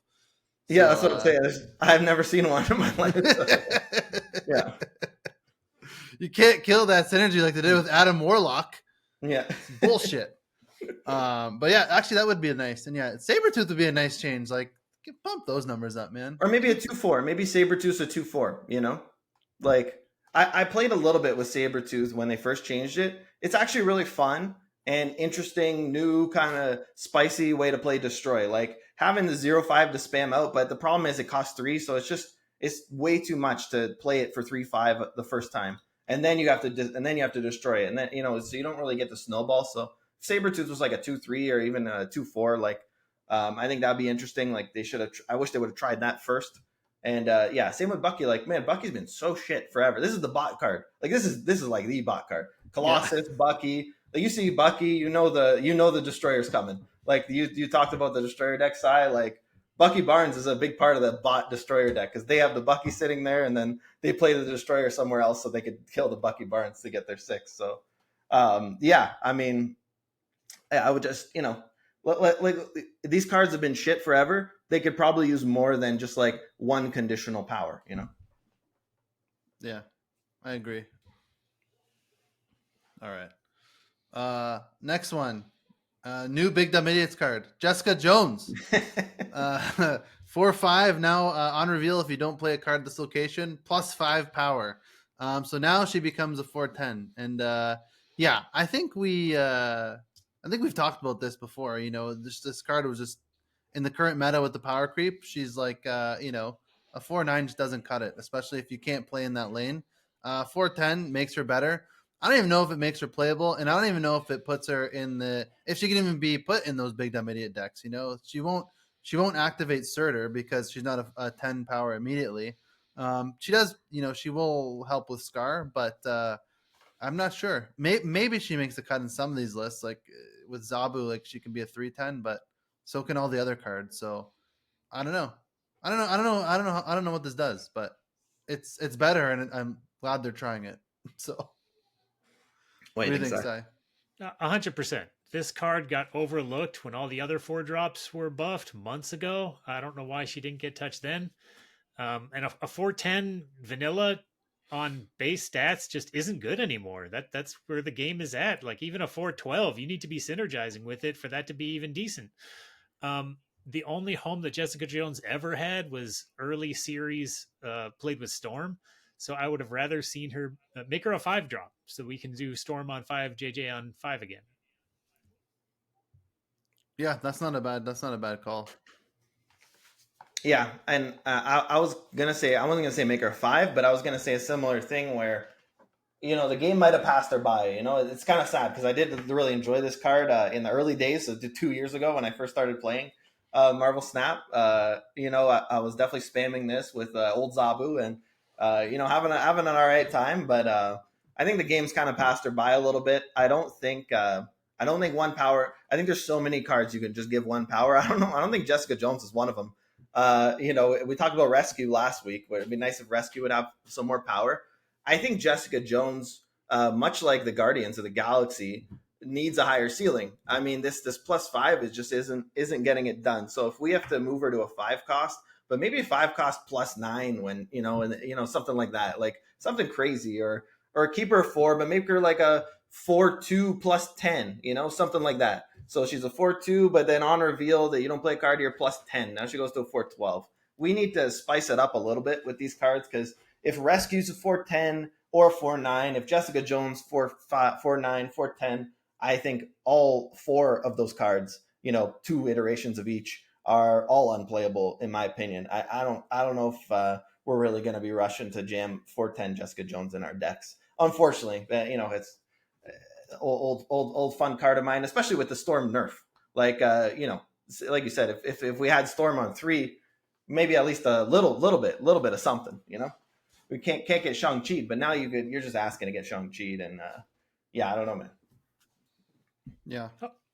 I'll say in their defense, they have to be careful because it's an early series card, so they can't push it too hard. And, maybe we just need some mediocre, kind of boring cards that people can learn the game on, and this is one of them. So maybe it's just a change not for us. I think they should push it, Cy. I think they should push all the early cards. No, I like your idea. I like the 4/2 +10. I like to play with good cards.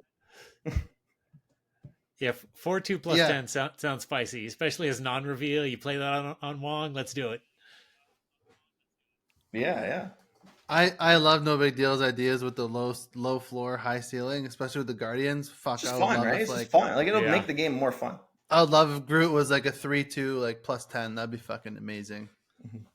Like you got a soul read, and there should be a payoff for that soul read, man. Yeah. But yeah. All right. Heimdall. 6/9 to 6/10. Another 10 power card. I think that this is fine. Sai, what do you think about this before I go into it? I don't know. I'm not really a big Heimdall player. It's funny because it was starting to see play in move decks, and then that's when they decide to buff it. But I don't know how big of a deal the 1 power is making. You're either going off with move or you're not. Yeah, that's kind of how I feel. That's kind of what I was gonna say. Like the 10's nice. Like it's nice to have a 10 power card. Obviously the 1 power is like it's gonna make the deck a little bit better. Heimdall's not played in all the move decks, but yeah, you're right. There were some that they're starting to throw Heimdall back in. And yeah, like when you're like Vulture and Dagger are like 40 power, is this 1 power gonna make the difference? In some cases, yeah, but I'm never gonna complain about move getting buffed because they fucked with this archetype for so long. They just kept it in the dirt, and now they're starting to give it some love over the last few months here. So I'm for it. I'm for move buffs, and I like move as an archetype. It's fun and it takes a big brain to play. So yeah, it does. But Dagger's getting close to cracked. So I'm a little bit nervous. I know, yeah. But Heimdall isn't what makes me nervous about it. So once in a while, you'll throw Heimdall into the right lane, and it'll be able to carry it occasionally. Otherwise, you're trying to win middle and left with him. So whatever, 1 power, why not? Yeah, Dagger's cracked. The other day when I was playing that buddy list or whatever, like I threw down a Negasonic on the Madam Web lane. And they played Dagger. The Daggers blew up. I was like, thank fucking God. Because I couldn't deal with the 40 power that was coming. And like Prof X wouldn't have done shit, obviously, in the move deck. Yeah. So I was like, yes, that was like my, That's the nut snipe. Yeah, my coup de grace. But yeah, I don't know. No big deal. What do you think about this change, man? This one I like because Yeah. I like it because I talk about the Shang-Chi thing with Jessica Jones. It's like I don't even know how much better of a card Jessica Jones is as a 10. I know they've said, oh, like it's just better because it can't get Shang-Chi, but there are metas where Shang-Chi is 40, 50, 60% played, and Jessica Jones is going to be completely unplayable in all those metas. Unless you play her on 5 or no, you have to play her on 5. And then, I don't know, past Prio, I guess. It just doesn't sound like a fun thing to do. Something like Heimdall makes sense to me because you're moving the cards to another lane. So his power is actually pretty significant. And you're really not too worried about Shang-Chi of your Heimdall because you're playing him on 6 anyway. And, really, like you said, they're going to be trying to Shang-Chi your Dagger and your Vulture. They're going to want to Shang-Chi. Your Shang-Chi and the Heimdall, you're probably losing, right? So I actually like this change quite a bit, and it just give the maybe a similar to what they buffed him twice now. This guy was a 6'8", and now he's moved up to a 6'10". So rather than doing that twice, I wish they would have went to 6'10" right away. So I'm happy he's there now, and kind of what I'm hoping for cards like Bucky, Angel, and Sabretooth, like the cards that are not played in their archetype, like let's give them like big buffs and see what happens. And worst case, you could take a little bit off of like maybe you could do a little Dagger nerf, because really Dagger's insane. So I like this change a lot. I actually think the power matters on Heimdall specifically because he's moving shit to other lanes. Meanwhile, Binks is going to be stealing 8 cubes with like Surtur Heimdall, and I can't wait to see the clips. Yeah, it's gonna be great. He loves awesome. He loves surprise Heimdall. He'll play Heimdall in a deck like Surtur or something. Yeah, something with just. So it's just not a move deck. It just has Heimdall in it. Yeah. Another leader. I'll say like another point against Jessica Jones too that I just want to bring up as well is like, and why that change they did is not going to be good is because she can get Shadow Kinged and Shang-Chi now, whereas like the other 4/10s that they made like Typhoid, Tuma, all those, they're just like Shang-Chi territory. You can't Shadow King them. There's a couple ways to get rid of Jessica Jones. So I think that's one of the reasons why they should make her a little bit stronger. And let's be honest, you're not making her on reveal go off twice. Like you're not going to Zabu her, play her on 3, wait a turn, then play Grandmaster, and then you have to get a fucking 415 in the middle lane after all these steps. Like it's not happening. No. So yeah, she should be a little bit stronger because of the fact that she has a couple tech cards that can screw her over. Even Red Guardian if you really get lucky, but no, probably not. All right. Oh, this, I don't know why this took fucking 2 years to do. Still, I don't think it's going to do shit in my opinion, but we're talking about Crystal, who's the next change here. Crystal was a 3/3, and now they, wait for it, made her a 3/4. I think it's still a dog shit card. That's all I gotta say. I like this change. I'll say it. I like the change. Well, you're probably right about it still being a dog shit card. I don't think it changes anything, but I like that. At least I could think about playing Crystal now. Like I don't know. Do you want her to be a 3/5? Like, do you want to draw one to be a 3/5? Like, it might be a little crazy. Let's draw one for each player. Yeah, so I don't know. I'm happy they at least gave her the 3/4. At least the one thing I will say is this was a card I did like fucking around a little bit in Cerebro 3 because you obviously just like want to see your Cerebro, and that's Dedge now. So RIP to that. But really that was not definitely not the optimal build. So it doesn't really matter. Can you tell me the optimal build for any Crystal deck? I don't know, man. I don't know. Crystal had a home in Modok Hella. That was her only home. When you have a combo that is so strong that it doesn't matter that your opponent's drawing a card, then Crystal was broken. But not only that, the Hella changes. It's so easy to answer now with Red Guardian, whatever. So Crystal's been dead. She's still dead. Whatever. It's funny that she even exists. Like Second Dinner says, card draw's too strong. We don't want it in our game, but we're going to put it in our game and we're going to make it bad so you can't play it. And it's like, wow, why? Why not just not have it in the game? Yeah. And Nico's out here drawing too, just like it's nothing. You're getting deleted from this podcast. But this is another card where, like, back in the day when they changed her, she's a card that had an interesting effect, which was really cool. And they changed it to something that's like less interesting, and just they've kept it dog shit. So like they've made her less interesting and specifically suppressed her because they don't want card draw. I think they should have just kept her, like, her old ability. Because her old ability was, I forget what her stats were, but it was like if you play her on the middle lane, like shuffle both players' hands, or was it only shuffle your own and Oh draw yeah, it was like a cards? Tillion. It was like a Tillion type of thing. Yeah. Yeah, it was like Adelan for just you, I think. I don't think it was your opponent as well, but I thought it was both, but yeah, maybe you're right. I don't remember. maybe have her do something like that, but both, or just like play it on, or make her a 2-drop, or just does it for your deck, but you play her anywhere. That way, if you draw something shit, you can just play her in a shuffle or something. I don't know. Both might be messed up, but let's try it. Both would like be. it. Yeah, both would be fucked up, but that'd be hilarious. Actually, there'd be so much complaining. Like, Yeah. there's no way. Like, people The just play pitchforks would Crystal. come out for sure. Yeah, you'd have to like delete Twitter. But yeah, I mean, something like that. Like, maybe like make her a 2-drop, play her anywhere, shuffle your hand back in, your cards back in, draw 3. That would be kind of cool. Not this like pussyfooting around. 3/3 for a year when does nothing. 3/4 still is gonna do dog shit. Like, no one's gonna play this card, and I kind of feel bad. So, yeah, Or something. How about something like draw until you have 3 cards in your hand? Something like that. Like, we don't have a card in the game like that. That'd be kind of interesting design. You'd have to play it with a bunch of little cards, but that'd be like a whole new archetype. It'd be kind of fun. You'd be like this weird zoo deck with Crystal. Like, you just spam out ones. I don't know. It could be fun.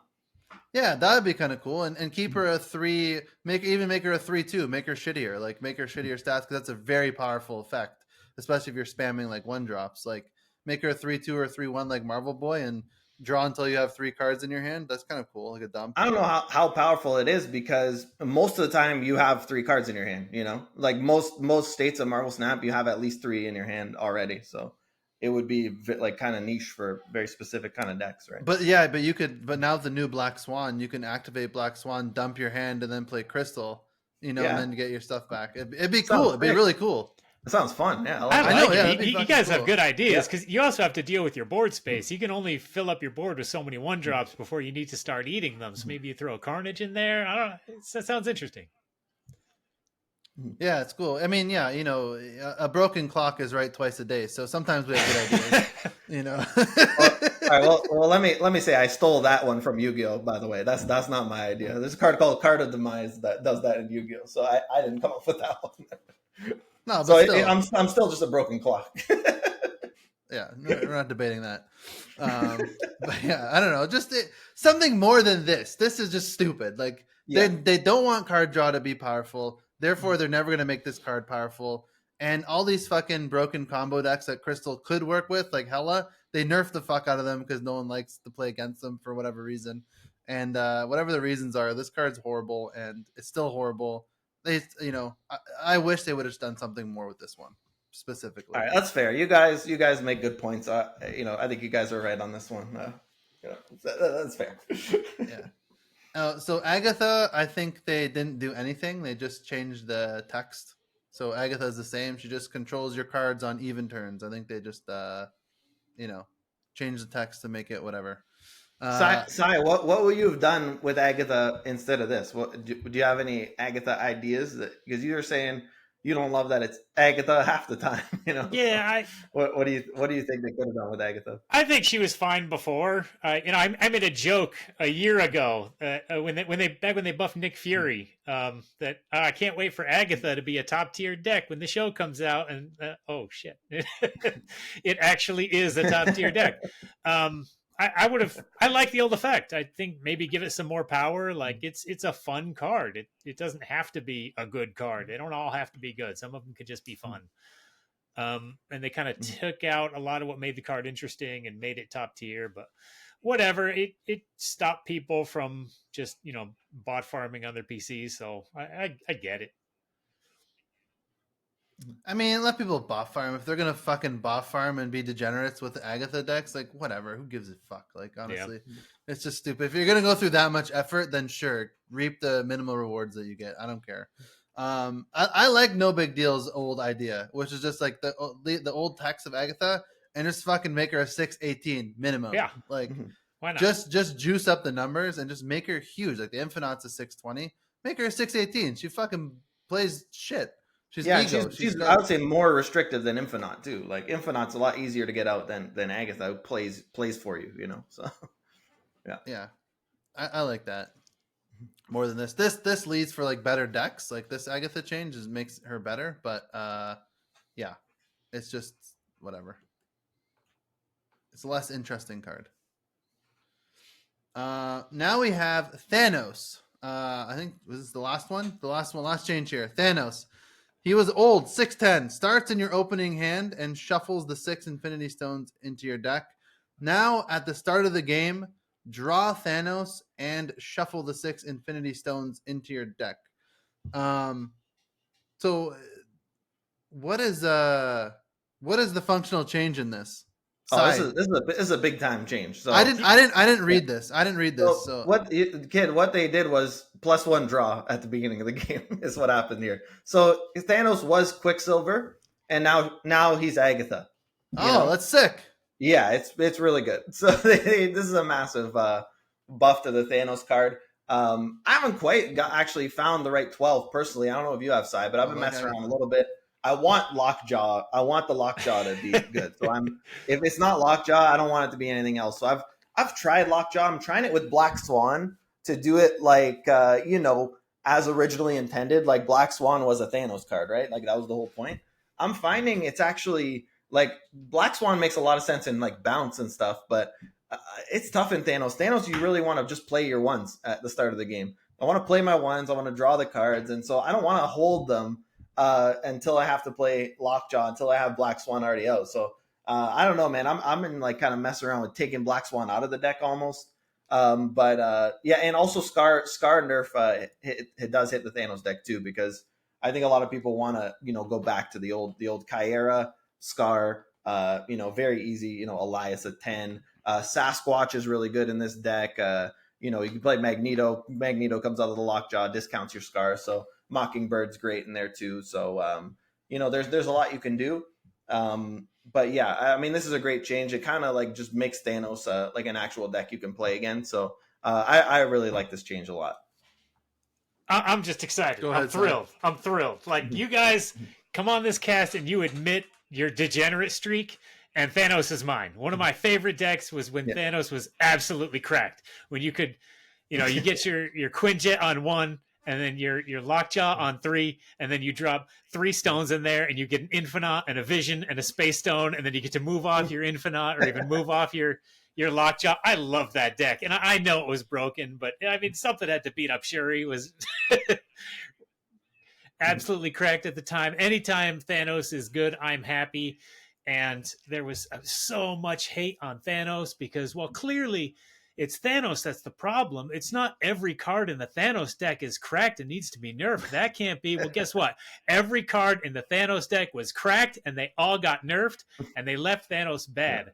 I was so disappointed. I forget who. One of the developers said that they were happy with the change that they made to the stones, that they all, buff Thanos.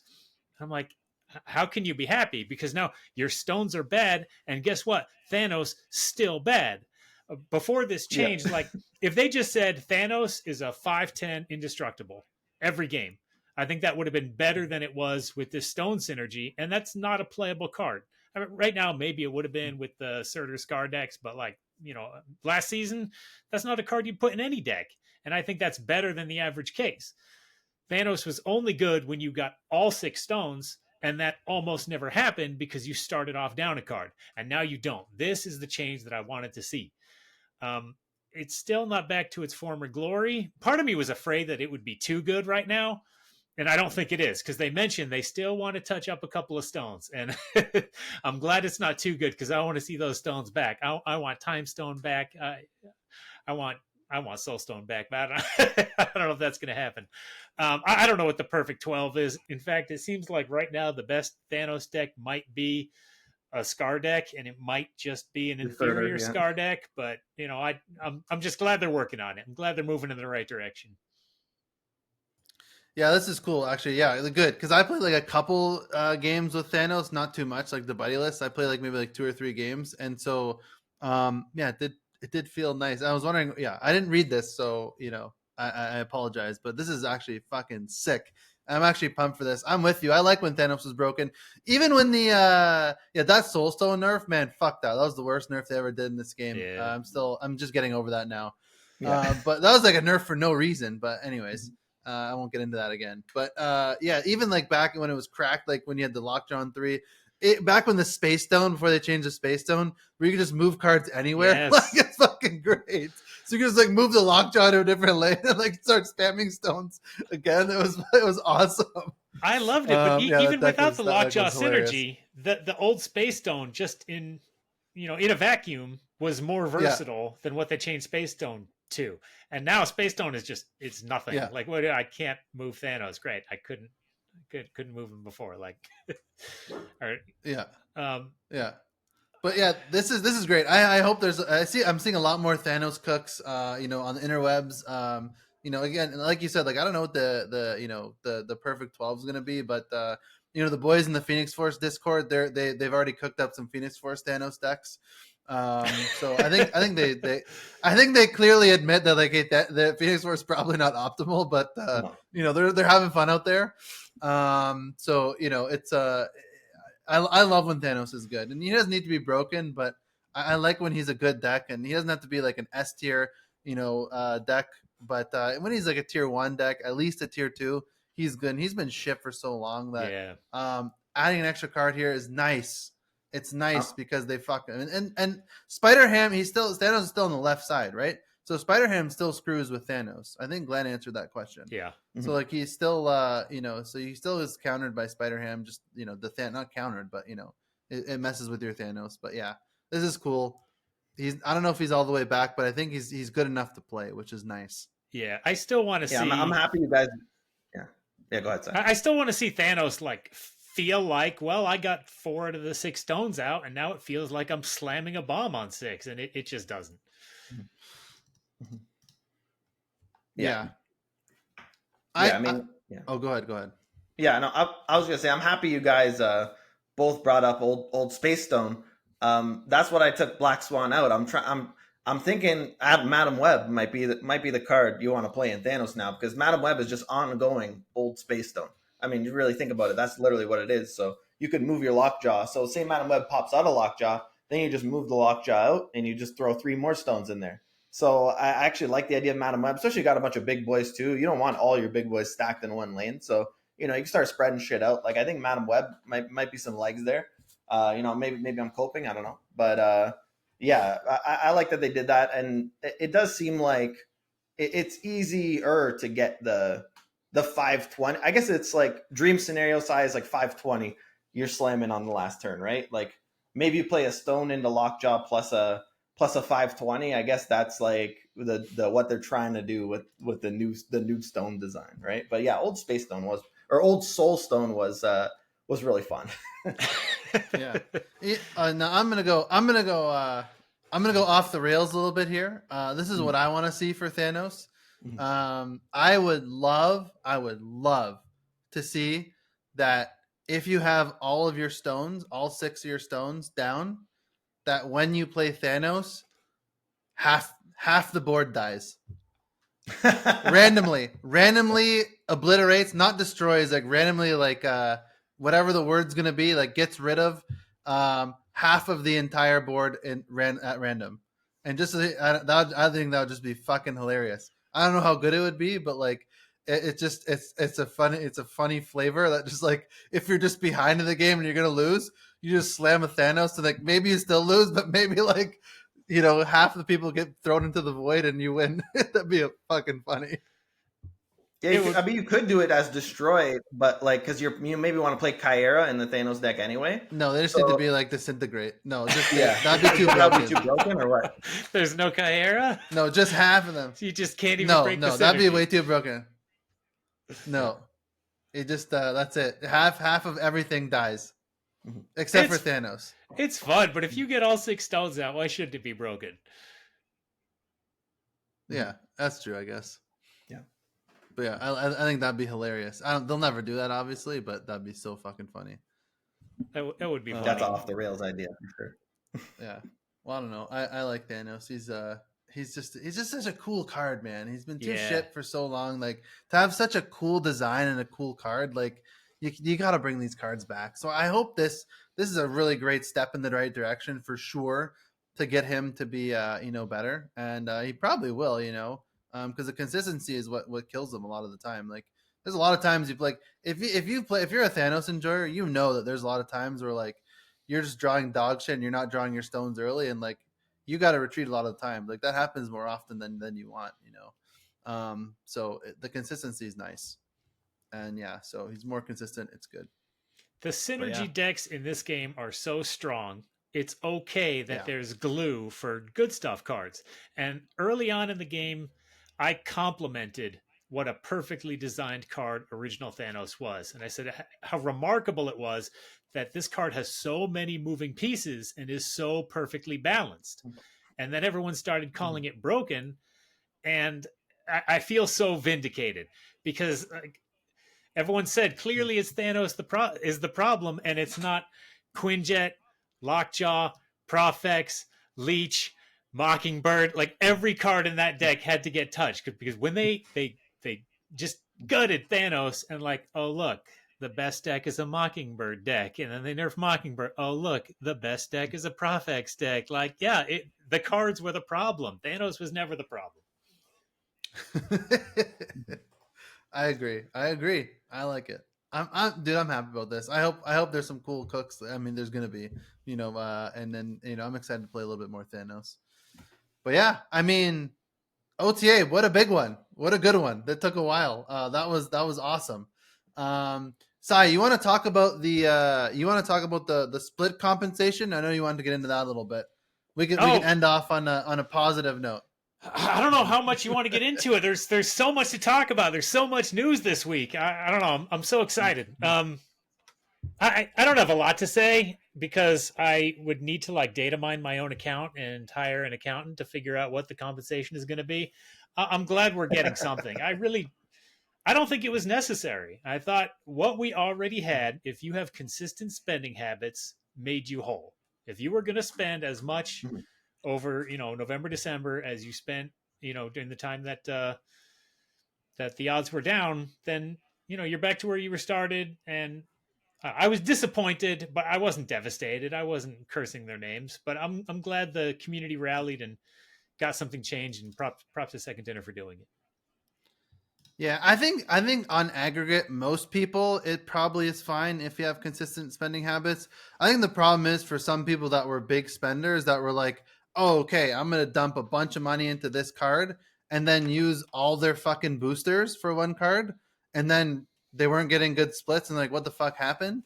They're not getting their booster. They weren't getting their boosters back. So I feel for that, like people like that, where it's like, okay, you can get like a rainbow border and shit and you're getting better split rates now, but like, you don't have like 1,000 boosters to go through to fucking, split. So it's kind of like those kind of people got screwed. And those are the people that are spending the most on the game. So they're the ones that should get the fucking compensation, like I'll say I was not one of those people, obviously, but like, I don't know why they like want to shit on the people that are why they were shitting on the people that were spending the most in the game. Like, come on, just fucking give those people more shit. It wasn't intentional. I mean, you do have to. No, I know. But I know.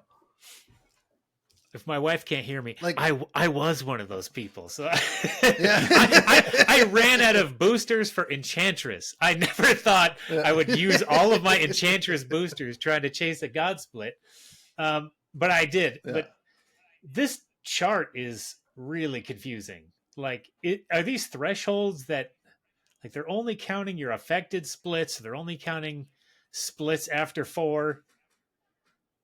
Yeah, I don't know. So basically, like, 6? Yeah. So for people who don't know, the nutshell version is there was a time in Marvel Snap where they updated the game and the split rates got worse. And then the community figured it out, and then they changed it back to now we have much better split rates to compensate for that. But people were mad because they spent a lot of money during that time and didn't get accurate, good splits, and so this is like second dinner basically said like, oh, here's a rainbow border and a rainbow cosmic border and better rates, and here you go. And then they're mad because like, oh, now I got to spend that much money again in order to get and my boosters are gone. So people just weren't happy with the compensation of here's a fucking variant and a rainbow cosmic border or whatever the hell it was. Oh yeah, it was the Magneto variant or something. So now they're like, all right, they looked into the data. They're like, all right, they think this is the most fair, where it's like there's different tiers, and I don't know what the fuck I'm going to fall into. I have no clue what I did. I didn't even notice anything because, I'm an idiot. But, it's going to be like, if you split like 10 cards within that time, you get X amount of boosters and X amount of credits back. If you split 100 times during that time, then you're going to X amount of boosters and X amount of credits. And they break it down to be like, they had a whole paragraph of like, it was hard to like, which credits were bought versus which credits were earned through the collection track, and all this fucking math and calculus and stuff that they can't calculate. Like, so it got kind of crazy and in the weeds, but kudos to Second Dinner for giving people something. And yeah, like you said, I don't know exactly what it's going to be. Like, looks like there's tiers. Like if you split 10, if you split 20, if you split 100, if you split 50, like you're in this tier. Like, I don't think it's going to be like if you split 53, you have this. Like, I don't know if there's like an algorithmic, like, exact number, but the bottom line is more people are going to get free shit, and to make up for Second Dinner's fuck up, and and now specifically, because of the community. So yeah, I like your last. Yeah, sorry, I'll go quick. So I like the last thing you said, kid. Bottom line, we're getting compensation. That's really good. I wanted to back up a bit. If anyone's listening, this is the Filthy Casual podcast. If you're like me and you didn't know, but like maybe you've tuned into a stream once. What because some people might be listening thinking like, well, what's the problem? Like, this is just whale problems. Like, what are you guys fucking talking about? Like, this is just like, sorry, sad whales. Here's the issue.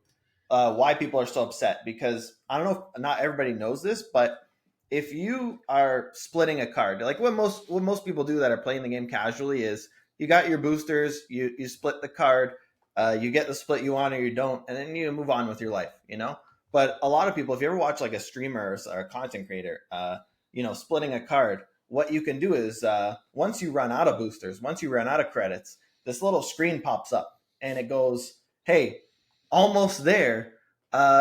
Would you like to buy 847 gold to split this to infinite? And then, the streamers will be like, all right, well, chat, should I do it? Hey, chat, what are we doing, bro? So so that's where like you go, okay, spend $20, get some gold, split again. Oh, I didn't get it. And you think you're getting a certain split rate.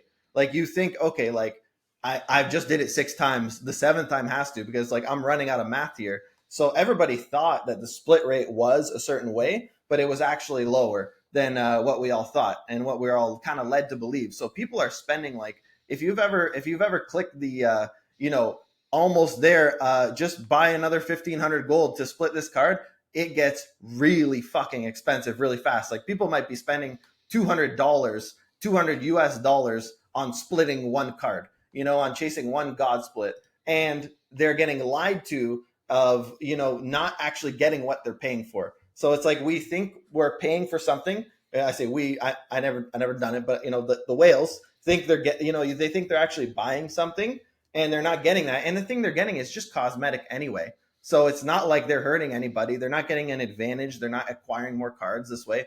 They're just acquiring cosmetics and moving a little bit deeper in the collection track, but they're paying money for it. So that is like the main issue. And that's why it's really good that they are compensating people for that, because people probably spent thousands of dollars splitting cards that they really didn't think they had to. So it's almost like they got a little bit scammed here. So it's nice that there's some compensation.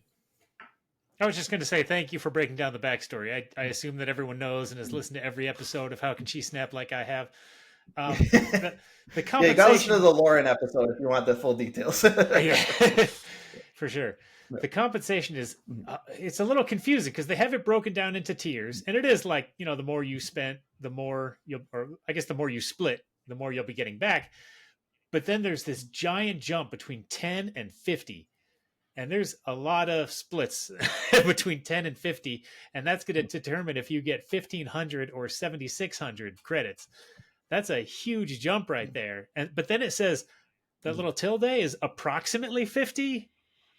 The 50, 100, 200 has that little approximate. Yeah. Like what? So I'm hoping that they have the little, like, if you split like about 50, I'm hoping what that means is they're just kind of showing if you've gotten up to 200. Like, my hope, I don't know what it is. My hope is that it's showing like if you've got up to 200, this is what you can expect roughly. I'm hoping it's not just tiers, like you have to hit 50 and 10. Like, I'm hoping it is like if you've done 25 or like 27 splits, there is like a certain there's a certain per split you'll get this amount of credit. Yeah, that's just half of 50 or whatever. Like yeah. after 40, I'm hoping that that sliding scale. Yeah. That would be awesome. They're just not going to tell us. You're just going to get some credits. Yeah, and I hope we're going to say is. thank you. And yeah, I'm hoping it's something like that, because it would be a little weird if you split like 48 cards and you're getting the same compensation as someone who split 11, right? Like that'd be a little bit odd. So I don't think they would do that, and yeah, I don't know. In my guess, it would just be easier just to like have like a certain like algorithm be like this credit per this amount of splits apply to your account, and you get that. I would hope anyway. I don't know though, but at least it's something more than a rainbow cosmic border for these people. And again, like I'm not one of the whales that's spending thousands of dollars on splits like during that time, but like again, I think it's silly to punish the people that are spending money on cosmetics. Like, just fucking like what they should have fucking full refunded them. Like, who cares? Like, they're gonna spend money more. They're gonna spend more money now because like, oh, you're compensating us. I love this game. We'll spend they're more. gonna split another card. Yeah. If people spent $1,000 on the game, Second Dinner can't just hand out $1,000 in in-game currency, because guess what? That person's not going to spend $1,000 next month, and it's gonna hurt their bottom line to a big number. So I honestly was expecting something. Yeah. I was expecting there to be a cap, and I was expecting the cap to be something like 10,000 credits. That's $100 worth, and they tripled that. Yeah. So I'm thrilled. Yeah. No, not everything back. Obviously, I'm being facetious and hyperbolic here, but like, they should have given 100% back of the boosters. I think that's fine, because it's hard to acquire those. They just don't have a mechanism in place for that. So would you rather have targeted boosters, or would you rather have draft mode? Targeted boosters. Fuck draft mode. Draft mode. We do have Bazaar now. We have the Bazaar now, so I could draft there. Honestly, I gotta get those. We could spend a whole nother episode just talking about draft mode, but we're probably going long already. Yeah. Oh, dude, when draft mode comes up, well, we'll have you back for sure. But yeah, we're 2 hours in. We're 2 hours in. Oh man, Cydler, really? Thank you so much, dude, for coming. Yeah, I don't see the clock anymore. I used to be able to see it. Yeah, I don't see a clock either. We're 2 hours in, dude. The time flew by, and I said it once. I'm going to double down. I can't believe that I'm here with these two absolute legends. The kid who's not a kid anymore, and no big deal. Kind of a big deal. Thanks, buddy. I wouldn't go that far, but we appreciate you coming on. We appreciate you coming on, man. Honestly, come back anytime. This was a blast. It was a lot of fun. Well, that's all I wanted to hear. What time are we recording next week? Let's see. I don't know. We texted you yesterday. Like, bro, we tomorrow. I'm just joking. Clear. I had a clear, blast. filthy casual. I'm thrilled to come back anytime you'll have me. Hell yeah. No big Thanks deal. a lot, guys. What do you got to say to the people, bro? Hey, shout out to Cydler for coming on, man. High level player, great Twitter follow. Give him a Twitter follow. Glenn Jones is back. Thanos is back. Meta a little bit more even. You can play what you want now. I think that's a really good thing. And overall, loving the OTA. Loving that we're getting compensation now. Things are looking up at Marvel Snap. We're getting into the holidays pretty soon. Maybe get a little time off work. Play a little more Snap. I'm excited for that. So. Shout out to everybody. Hope everybody has a good holiday season. Obviously, we're gonna be back before that. But shout out to Glenn for getting his ass and actually balancing this game, getting off his ass, getting off the pitch. We love to have him back. You talk about legends, man. Glenn Jones, that guy's a legend too. So shout out to him, and thanks for the kind words, Cydler. Appreciate it, man. It was awesome having you on. And I love you, Glenn. I hope you weren't unfair. Real quick, I forgot the plug. I joined Blue Sky, so at Cydler, Cydler. I'm still on the sinking ship of Twitter until that ship completely submerges. At Cydler Snap. And when I was shouting out my alliance, I can't go through the whole list, but I missed Andre Var, our guild leader. He's great. I think he's incredibly high ranked. So shout out to that guy as well. Oh yeah. Yeah. Yeah, you know, I'm once the sinking ship of Twitter or X, if it actually sinks, that'll be the end of my social media career. That'll be it for me. But the skies are blue. Come and the join skies us. are blue. I don't have. I'm too much of a boomer, bro. I can't do that. But yeah, Crystal is OP. Peace.